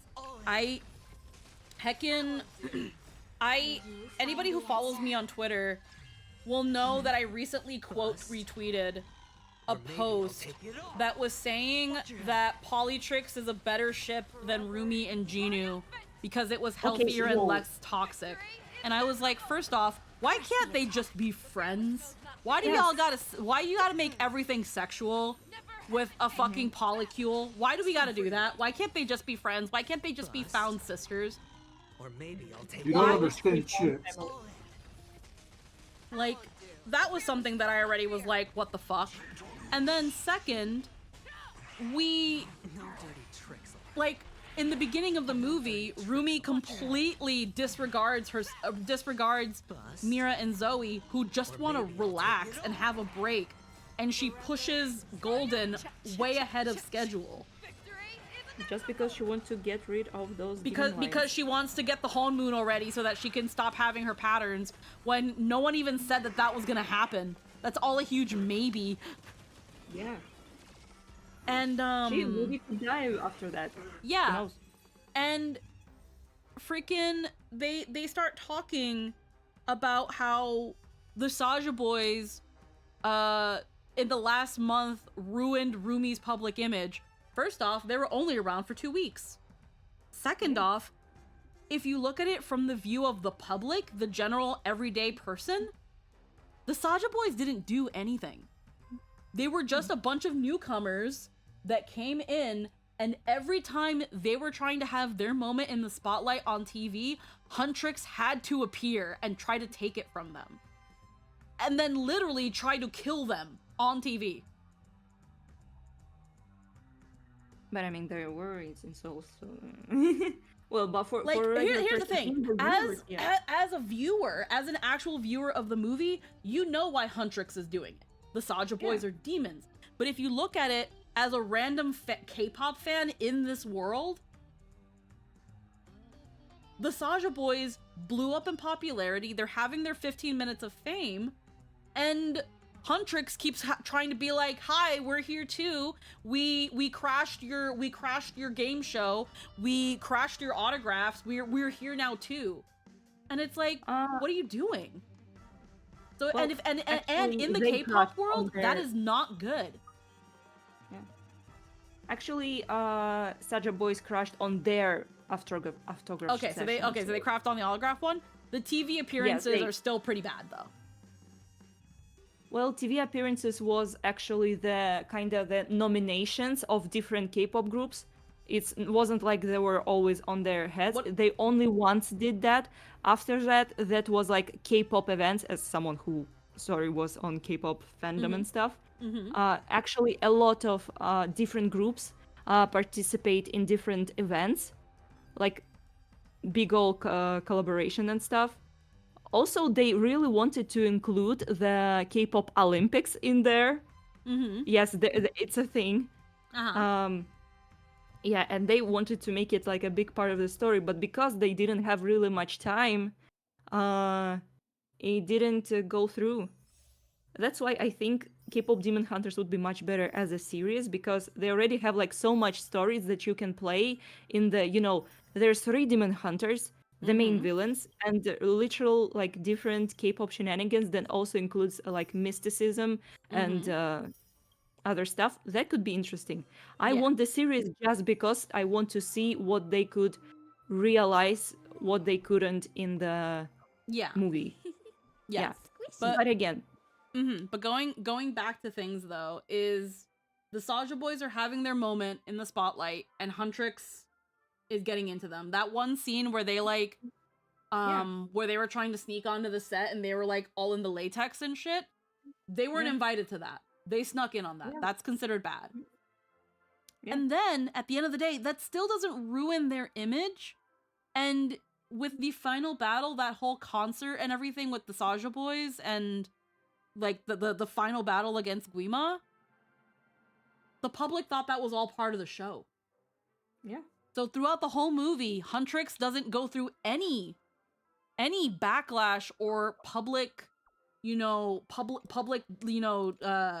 reputation doesn't go anywhere. And if anything, if they had released Takedown, that would have been seen as so fucking petty.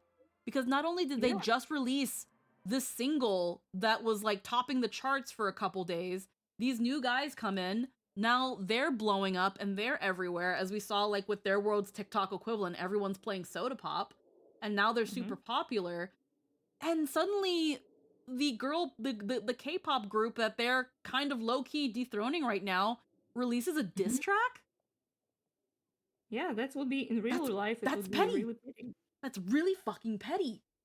Because they did it of pettiness, and that's why Rumi didn't like the song, because most of their songs, they were like mostly sincere, like for your confidence, for your life well, and Rumi stuff. was this down was, for like, it until she started getting to know Jinu.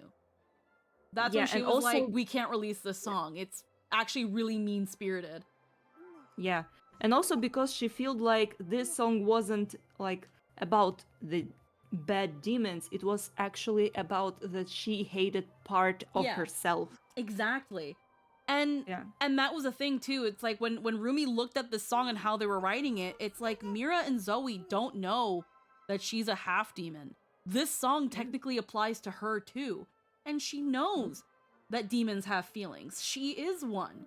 Jinu, from what she was when they were spending time together, had feelings. And freaking later on they're like, oh, like Jinu gaslit her and blah blah blah, and Face Heel turned and stabbed her in the back. That was the plan from the start. The plan from the start was to steal their fans and dethrone them. He wasn't expecting to get close to Rumi, and by the time he started feeling anything for Rumi, as we saw with the bracelet scene and when they sang Free, he didn't want to do it anymore. But Guima was like, hey bro, you made a deal with me, and if you're not going to do it, I'm going to make you do it. So he had no choice. Also, remember your trauma? Boom. And then they were like, and his self-sacrifice was another ploy so that Rumi can't be angry about everything that happened. And it's just like, what a disgustingly bad faith way of looking at it. How, like, first off, freaking Jinu sacrificing himself was not a manipulation tactic. It was him, that was his way to make up to Rumi and to, for once, after selling his soul, think about anyone other than himself and also break the bond that ties him to Guima. Just like Rumi, in telling Selene, I'm not defending this Honmoon anymore because it's a Honmoon that tells me that I'm not a person. So Jinu sacrificing himself and Rumi destroying the Honmoon and creating a new one with Huntrix is literally them, the parallels Their stories are parallel to one another. Yeah. And also, when people talk about Polytrix, they completely disregard all of the bullshit Selene did. Because if anyone made Rumi feel like shit, like she was less than, like she was a demon and that she needed to hide herself from the world, it was fucking Selene. Yeah. And also, we don't know how Rumi's mom died. Maybe there was like, Yeah, and I have a freaking the way feeling. Selene goes about things, she makes it feel like around the time where Rumi fights back, where she was like, why won't you look at me? Why didn't you love all of me? It like, the fact that Selene even then still couldn't look at her. It's easy to show that in some way, shape, or form, Selene regrets letting Rumi live. And that's not love. Yeah. She literally, like, it's her mistake. She looks at her as a mistake. So Polytrix is cope. Also, Polytrix, again, female friendships exist, and I love female friendships. I have a lot of female friends, and Yeah. I love them to bits. But I don't like it when people start getting weird. I have like this friend group, and in there I have like really my good friend. And again, if I have a person that I'm comfortable, I'm going to be like, you know, placing a hand on their shoulders and, you know, being close because I'm comfortable with them, you know, and they're comfortable with me. So, yeah. And one guy, like, he said like this, not really. Okay, let's be honest. I feel disgusted when he said it. That, wow, girls, are you going to make out now? Yeah, like it's so freaking gross. And again, it was very clear that another thing that tore up Rumi about having to hide herself is because she felt like she wasn't being honest to Mira and Zoe. And they're two people that she sees like family. Yeah. Like that They're whole all thing fine of them wanting too. to bathe together. That's something that families do. Families in Asian cultures, they bathe together. And it's almost like a little bit kind of like family time. It's that like pure just closeness and like affection for one another and being able to like be vulnerable. Yeah, you can see it as romantic. There are sometimes romantic connotations when like the opposite sex are in baths together, but it's a thing of like bathing culture in Asian society is very much also familial. Yeah. And to then be like, oh, Polytrix, you're taking this thing of just family and vulnerability and feeling like you belong in a thing, and you're attaching sex to it, and it's so weird. Yeah. It's so It is weird. so weird. Like, I don't haven't like seen it. like it as something sexual at all. I seem like, oh, finally she can be open with her friends and hang out with them. Her without being able to fearing that- bathe with them was her being free from that and being able to be herself around her friends. Yeah, it's kind of like she finally like let her like fears go and being comfortable around the people like who likes her and she likes them. Yeah, it's wonderful.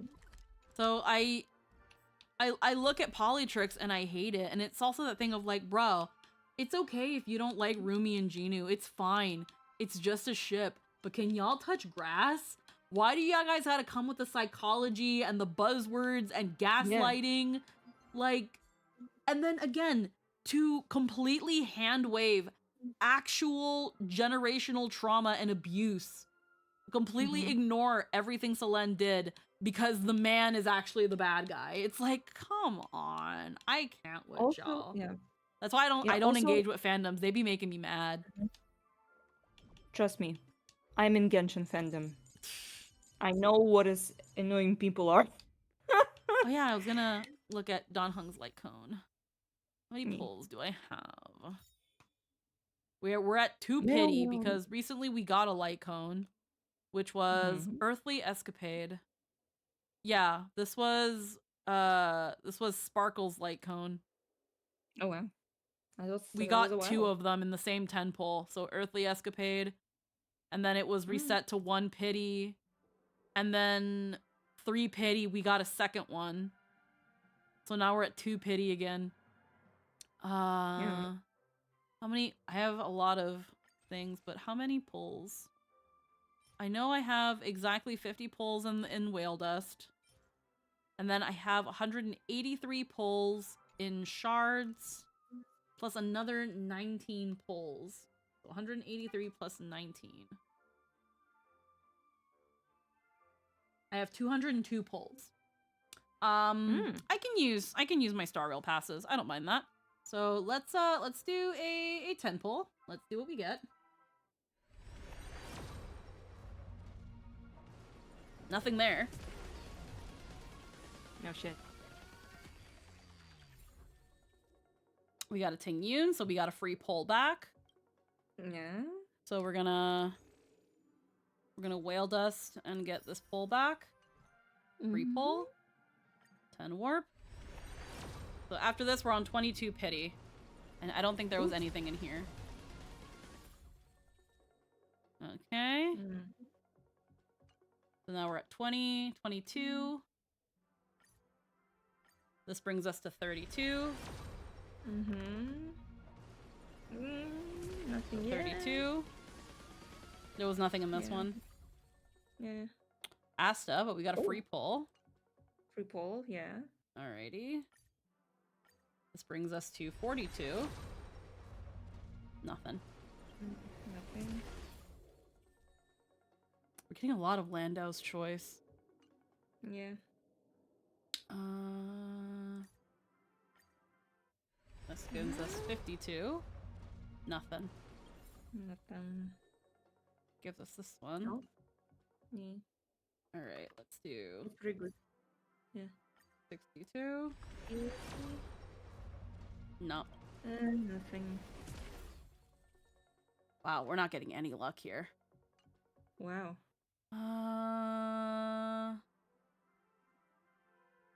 Let's see. 70. I don't know when the pity starts, so that brings us to 62. This is 63. 63. No. 64. This brings us to 65. Nope. Okay. No. That's 65. Next 10 pull brings us to 75 pity. And that's there's something here. Yeah. Now the problem is, did we win? Did we win? Did we win the 75-25? Did we get Dan Hong, or do we have a guaranteed Cyrene? Landau's Choice. Hey, let's go! Okay. We got his cone, and we got some bonus starlights. We got 2, 3, 4 pulls back. Undying Embers. Alrighty. That took a bit. That took a bit. Alrighty. We will take the Dan Hong light cone. How many? Ooh. Wow. So we got 5 pulls back from that. That's not bad. That means that in 70 pulls we got Dan Hong's cone, which that's fine. We can still make up some of these. We still have Sorry, do you have like the light cone of Bronya? Yes. I do have Bronya's light cone. So that leaves us with 130 pulls. I've got 50 pulls in Stardust. We're going to be getting 10 pulls on patch release, plus 300 shards for maintenance. Yeah, we'll be at 200. We'll be at 200 pulls by the end of. We'll be at 200 pulls again by the end of 3.7. Plus, when they refresh all the hard mode content. Yeah. So when Did you also kind of cleared out the map? Map? Yeah, the map. Did you clear it out like from chests, from there might be some chests around here. I'm usually pretty good at finding them. I do need to take some time to explore. There are some puzzles I haven't finished. I just finished the Try Not to Laugh challenge and got all those gems. Oh, yeah. I haven't been able to get his light cone, but the 4-star Kakavasha seems like a good sub. Probably. I just like getting, if I can get their light cones and it's a character I really like, I want to get them. So where's Danny? Danny, more like So, Daddy. So 70 pulls for the cone. That's not bad. I would have liked less, but it is what it is. Yeah. Did you do the Are you Dromus still raising? gonna do- I do all the events. I do all the events. I try to do them ahead of time. Do we still not got this? These newborn scales grow ever harder. Like, I do all the events when they come out before the end of the patch because we want the most rewards from it. Yeah. All right, we're gonna enhance his cone because he's gonna be a very good sustain. Right now, I've heard he's a very, very good sustain. They gave us a very good free unit, especially considering that ever since Aventron, there's been like no preservation unit. Like. The game was dying for one. Yeah, and he's a really good one. He really plays good with my finance. His skill is pretty much his skill pretty much replaces Aventurin. Yeah, he's an attack based better Aventurin without the follow up. But then he does his ult and then he has a follow up. Like, yeah, I don't have Aventurin personally, and that's fine. If you don't have Aventurin, you've got this Dan Heng who. Just from his trial is just as good. And for free! Yippee! Yay! Yippee! So where's my... Julio, you know, as I played, I imagined Droma's voice as your Ralse. Aw, I love that. I like my Ralse voice. It's very stupid. It's very Mickey Mouse if you had depression. Oh, I'm gonna come! Leave my mind from your fucking mouth right now! I will sue you fucking ass! You think this is funny?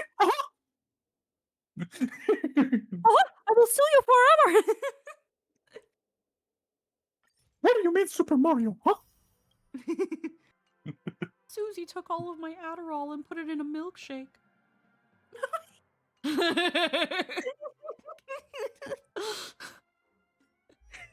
so dumb. In the best way possible. Alrighty. Oh my god, bro. I'm thankful they're adding a simple story mode because grinding to get through the campaign. What are they talking about? Also, the Herta's field ability reveals the chest your current zone. Yeah, no, I know about that. I just haven't gone back on a lot of areas to do the Herta ability, but I could if I really wanted to. Now we just gotta get relics for Danny Boy, which I'll have to look at some guides. We've got his traces. Every twist and turn, every hardship, they're all part of the road I chose. Every twist and turn, every hardship, they're all part of the road I chose. By the way, don't look in stream chat. This is what I've been doing for like the past 20 minutes. You're drawing Veto. This is good.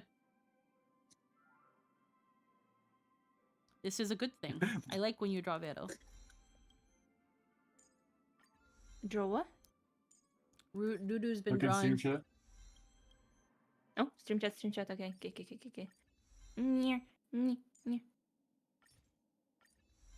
Ooh. Cool. The recommended. Top priority is his skill. By the way, it's so dark because I literally cannot look at bright stuff or else my one good eye will die. God. Which is fair.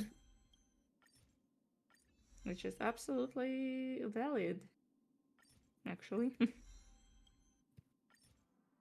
I have all of this stuff. Alright. You're going to level up.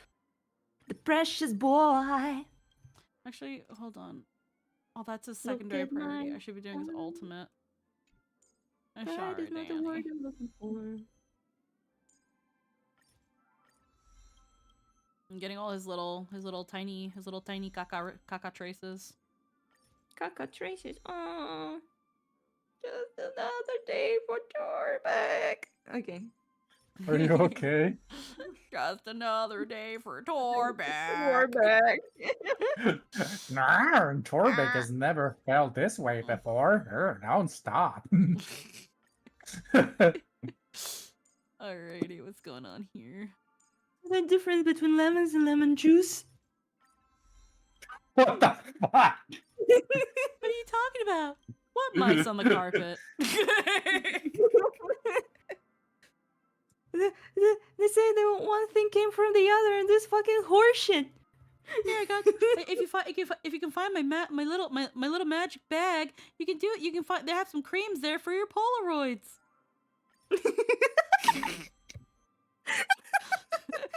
For fuck's sake, What I are swear you to talking God. about? For your Polaroids. Geneva fucking love that. Convention, more like Geneva Suggestion. Geneva Convention, more like Geneva Suggestion. Alrighty. I have I so fucking much love money in this fucking game, brah. It's so cool. You're stronger than me, bruh. Stronger than me. Okay, that requires a boss material. I'm gonna make you pop like that. Max out his attack. Alright. Yeah, I can get some boss materials. I'm gonna need these for Cyrene as well anyway. Wow. You know, I wish I could laugh like the guy who plays as Torbeck. I wish I could like have a laugh like that. Does anybody have Danny Boy as their support so I can borrow? No. You know, Logan's got Saber and Archer because of course he does. I'm the Cappy of my Bara. Honk. Honk is my Tonk and... Oh yeah, he got Zeridra. Oh, and he has High Ceilings. Oh. He just pulls and he gets really lucky though. He's got crazy gotcha luck. And he E6, S5, Saber, and Archer with like... nothing. He got really lucky with those two. Like he got some double pulls on Archer, he got some double pulls on Saber, he got some double pulls on their light cones, and he won every 50-50. Okay, damn good luck. You have like what a fuck. Yeah, he got like one or two double pulls on Archer, a double pull on Saber, and then yeah, just every 50-50 he won. It was like, holy fucking shit. Won't Saber and Archer leave after 3.7? I think so. But the thing is, like, Logan wanted them now. He started playing specifically for the Fate event, so... Well, kind of obviously why. Yeah. I mean, fair.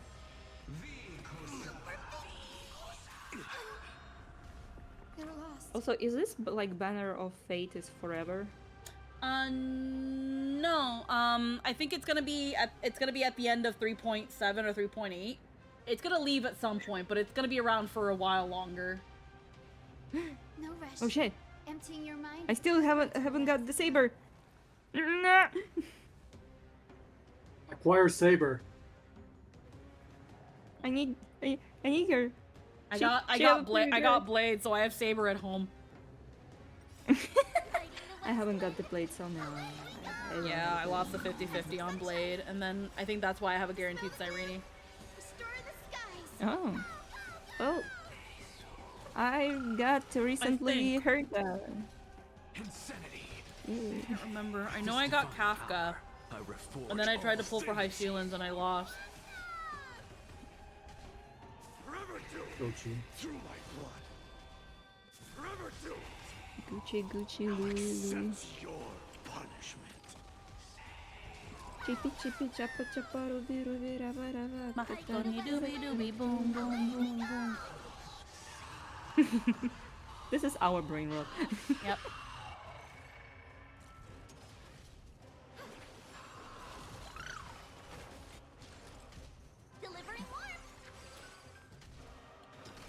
After our interaction now, only things that in my mind right now are all the clips of the Legend of Adventurous. I'm like, oh. Trying not so hard not to like quote them. I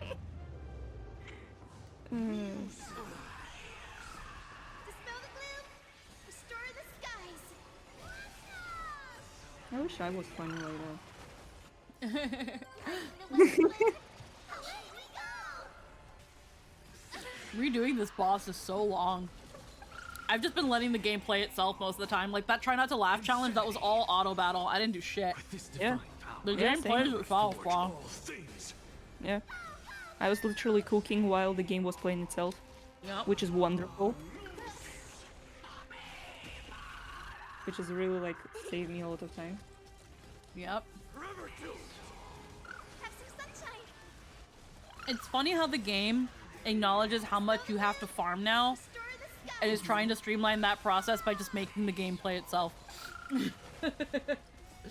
Some people would say that's bad, but I don't mind this. Because like right now in Genshin, you cannot do this like what you're doing in it's open now world. Yeah. Because of its open worldness, you literally can't. You can't streamline the but grinding we still process. have, like, we still have dungeons, you know? We still have dungeons for materials. At least, can we, like, in one fight, use all the materials, like, all stamina we have, and spend it in one time? And also, we haven't, like, have this, like, storage of extra stamina. We don't have it. And we only got what 200 stamina every day, and there is so many fucking characters, by the way, and it's really not logical. Zenless have it, like this storage for stamina, if you like not spend your stamina for a long time. Honkai have it, but not Genshin. But Genshin desperately need one. I think unfortunately the reason Star Rail can have this is again because it's turn-based.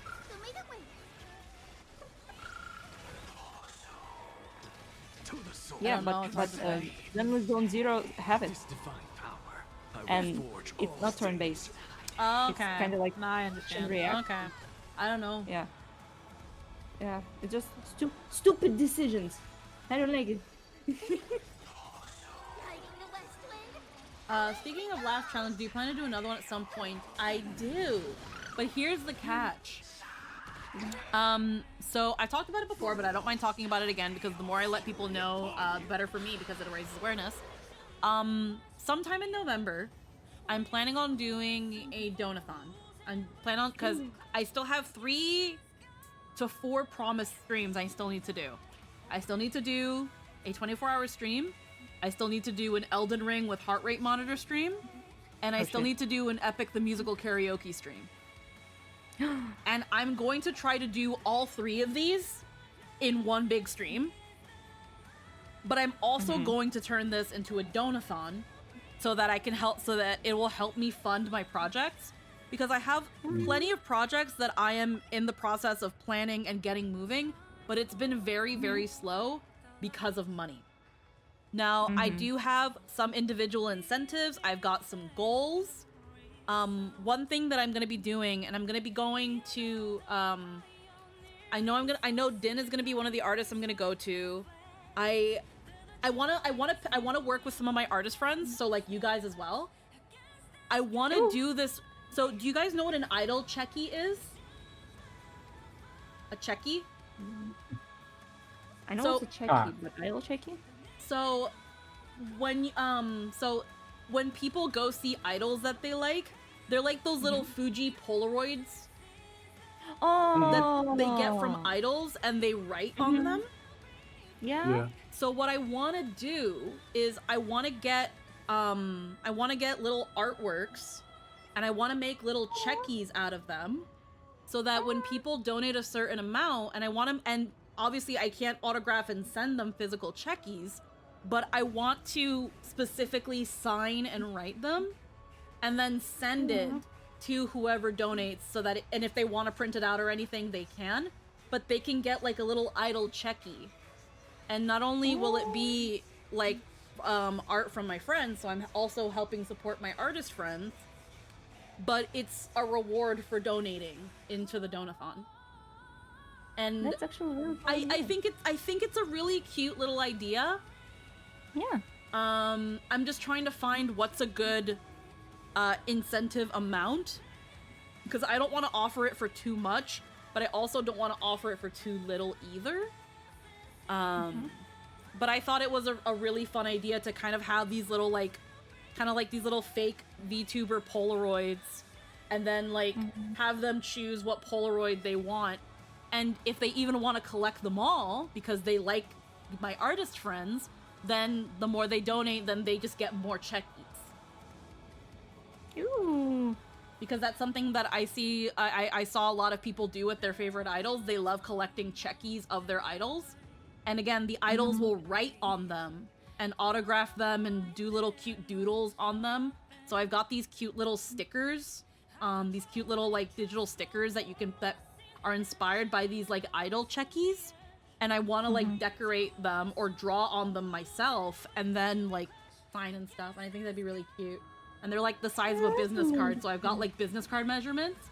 So again, if somebody wanted to actually like print it as a business card, they can do that. And maybe even in the future, if I wanted to hand out business cards, I can have those business cards also be like checkies or something like that. So it was a really cute idea in my head.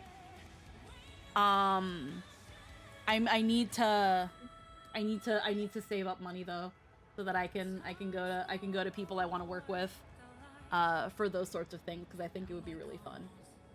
But I could still make like a really good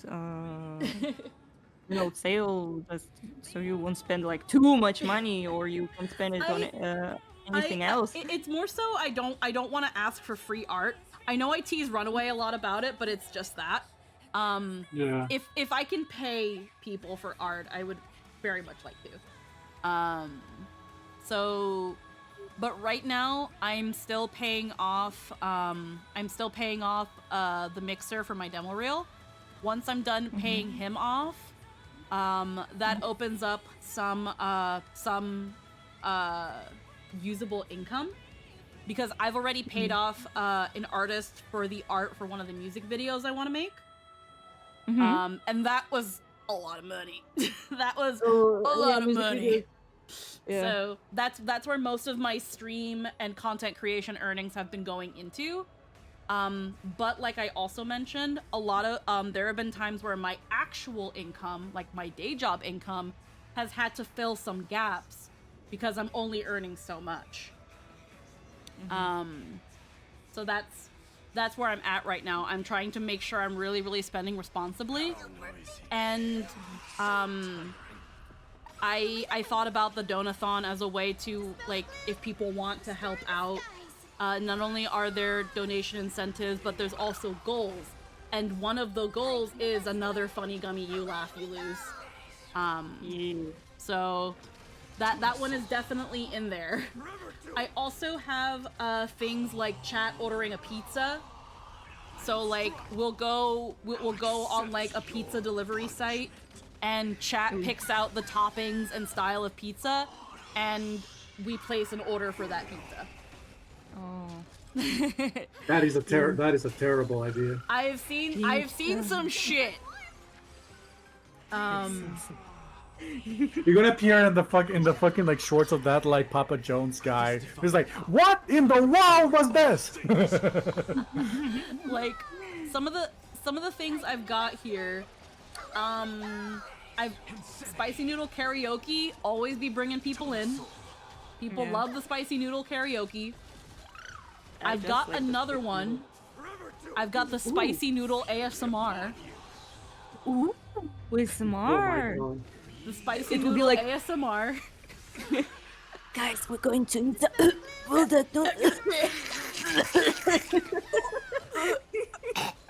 Hear me choke in 8K. I need 8K. So I've got I've got the spicy noodle karaoke, I've got the spicy noodle ASMR, I've got the funny gummy you laugh you lose. I have an actual karaoke stream.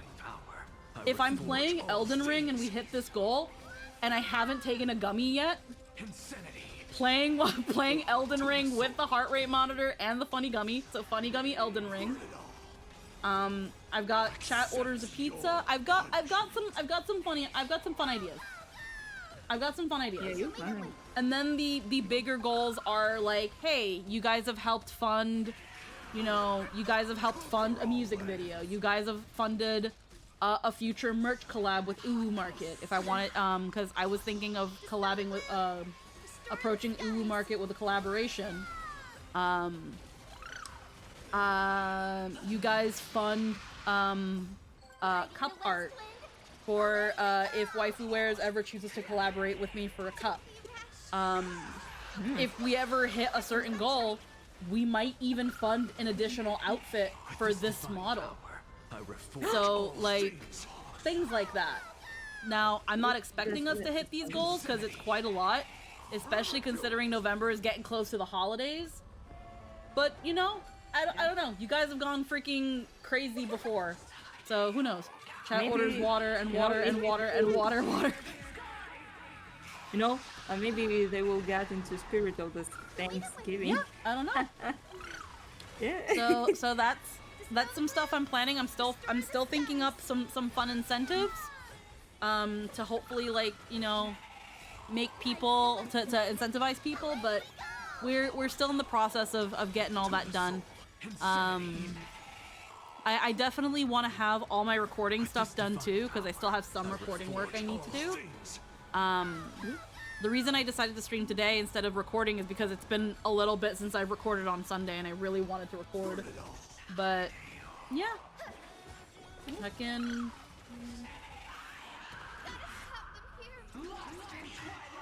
And you're here with us, being silly, man. Yeah. Well, you thought this through, honestly. I think a lot about a lot. I think too much about a lot of things. And with this thing in mind is, the way I've thought about it is that I really, if I'm going to be asking for money, if I'm going to essentially be e-begging, I want to give the people something in return. Which is fair. And that's where it can be at least a little bit difficult for me, because I'm still really, really small. I'm not trying to play too much. I don't want to play too much on the parasocial. But I do want to give something back to show appreciation, and I also want to help. I want this really big model that Hanekyu is working on. I want to make a debut worthy of it, and I want it to be an event that you want to be at. Real event, hey? I want this debut. Once we start super hammering down and the model is done, I want this to be an event where you had to have been there. The VOD's not good enough. Ooh. Yeah. And that's where there's so much that I've been thinking of. Because Hanekyu is sharing the process of making this model, but I even want those videos to not do this model justice. She's gonna show off features and stuff of that model, but there's going to be some features that you have to be at the debut for. And the bright side of the fact that it's taken so long is that also helps me plan everything out. That helps me raise the funds to get it done. That helps me think of more ways to make this very, very special.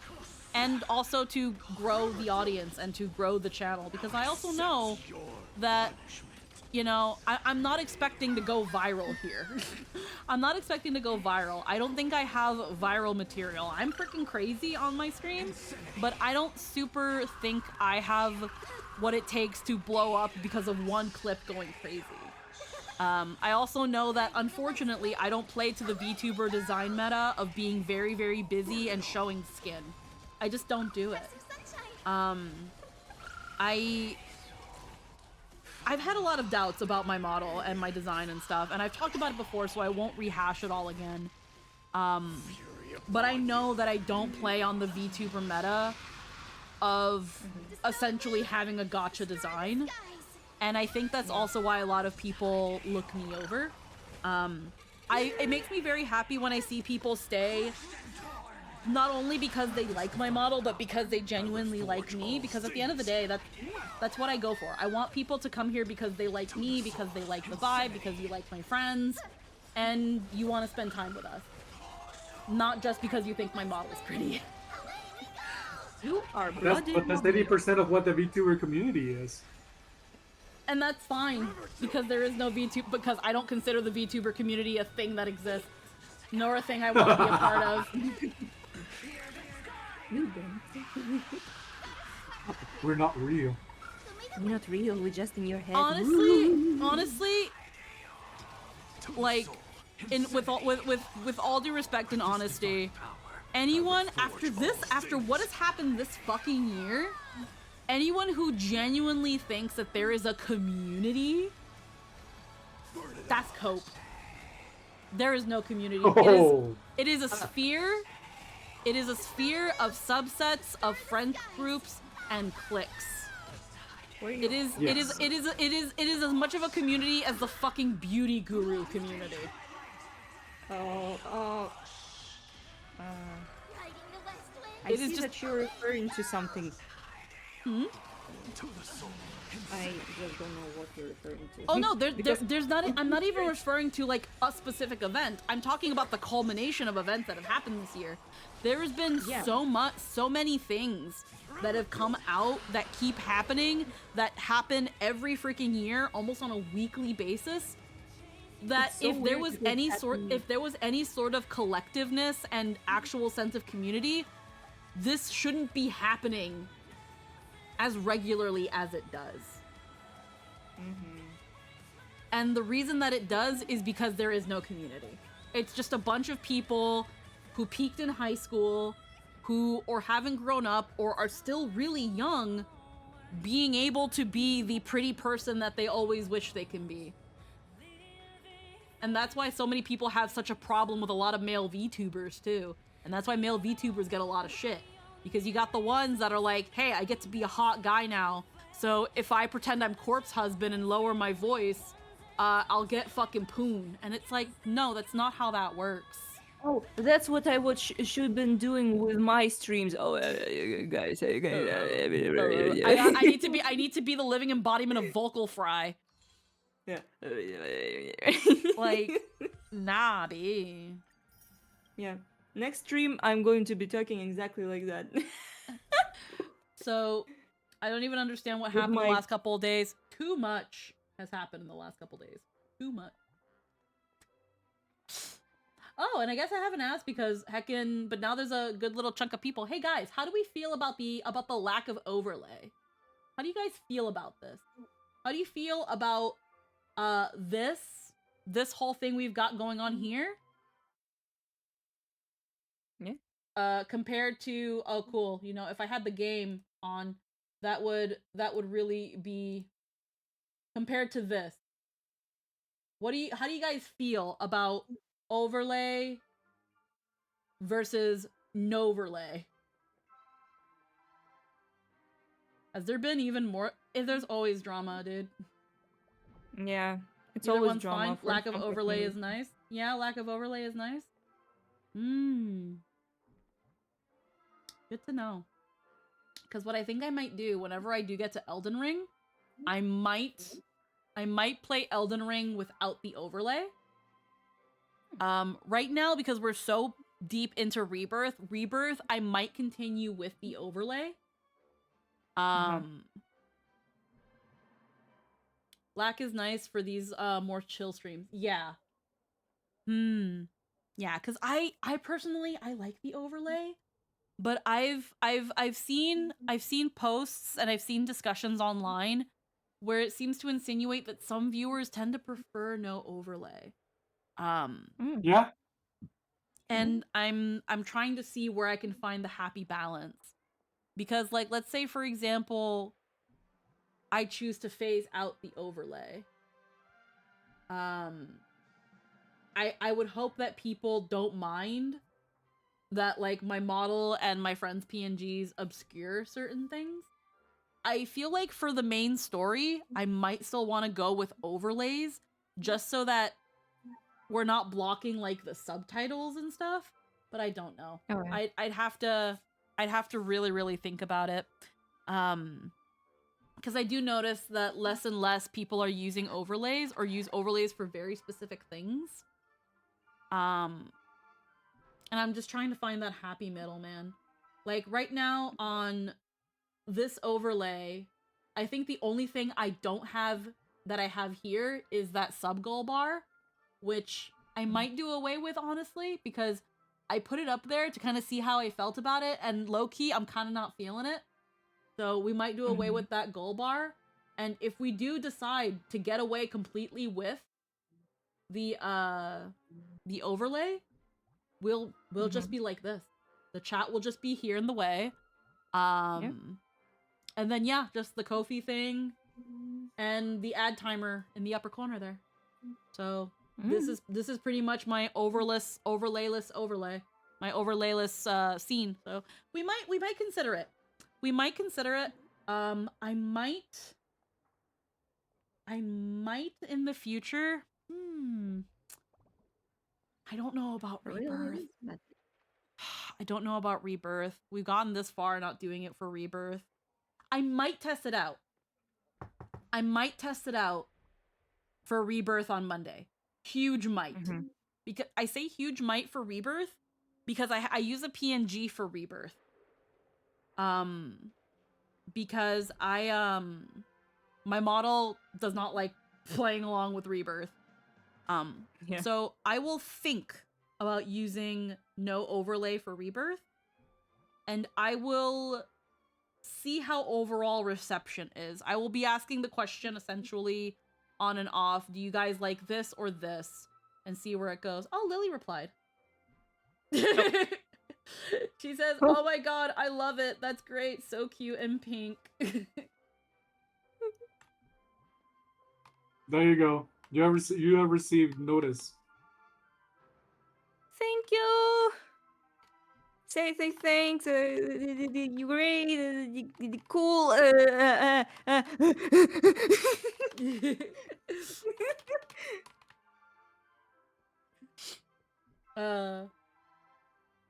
That's hilarious. What's hilarious?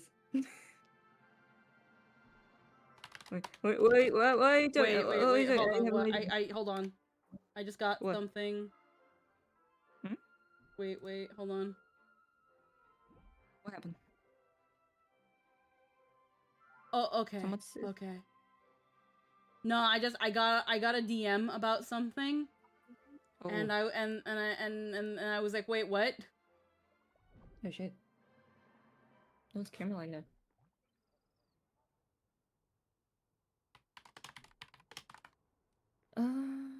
Okay. All right. But yeah, we will definitely play around with no border. I will ask every once in a while how people feel. So please bear with me on that, because I think also for myself as someone who likes overlays, it might take me a bit to get used to it. But I have been noticing, and some of the streamers even I watch don't use an overlay. So, but I don't know how I feel about it. So we'll see. It'll be treading new territory. But at the same time, if we end up going no overlay, it's one less thing I have to worry about paying for. So You know, oh yeah, it's all coming together. Yeah. But yes, I think turns out I actually do have to head out now. So I'm gonna see if there's anybody we can heckin' raid quickly. Let's see. Oh, actually, we're gonna be raiding Nero. I've been wanting to raid Nero for a while. They're currently playing Grand Blue Fantasy Versus. They are Oh shit. They are my long lost brother. They are not actually related to me in any sort of way. Their design and mine just looks very, very similar, and we fully embraced it because it was crazy how we just had the same little like charm points and stuff. There's obviously some differences, but we're gonna heckin' raid into him. He mostly plays fighting games and just likes to vibe and chill. Really, really chill guy. So give him some love. Tell him he's cute. I will see you all tomorrow for some heckin' rebirth. Thank you so much for spending time with me, guys. Mwah. Bye-bye. Bye-bye, everybody.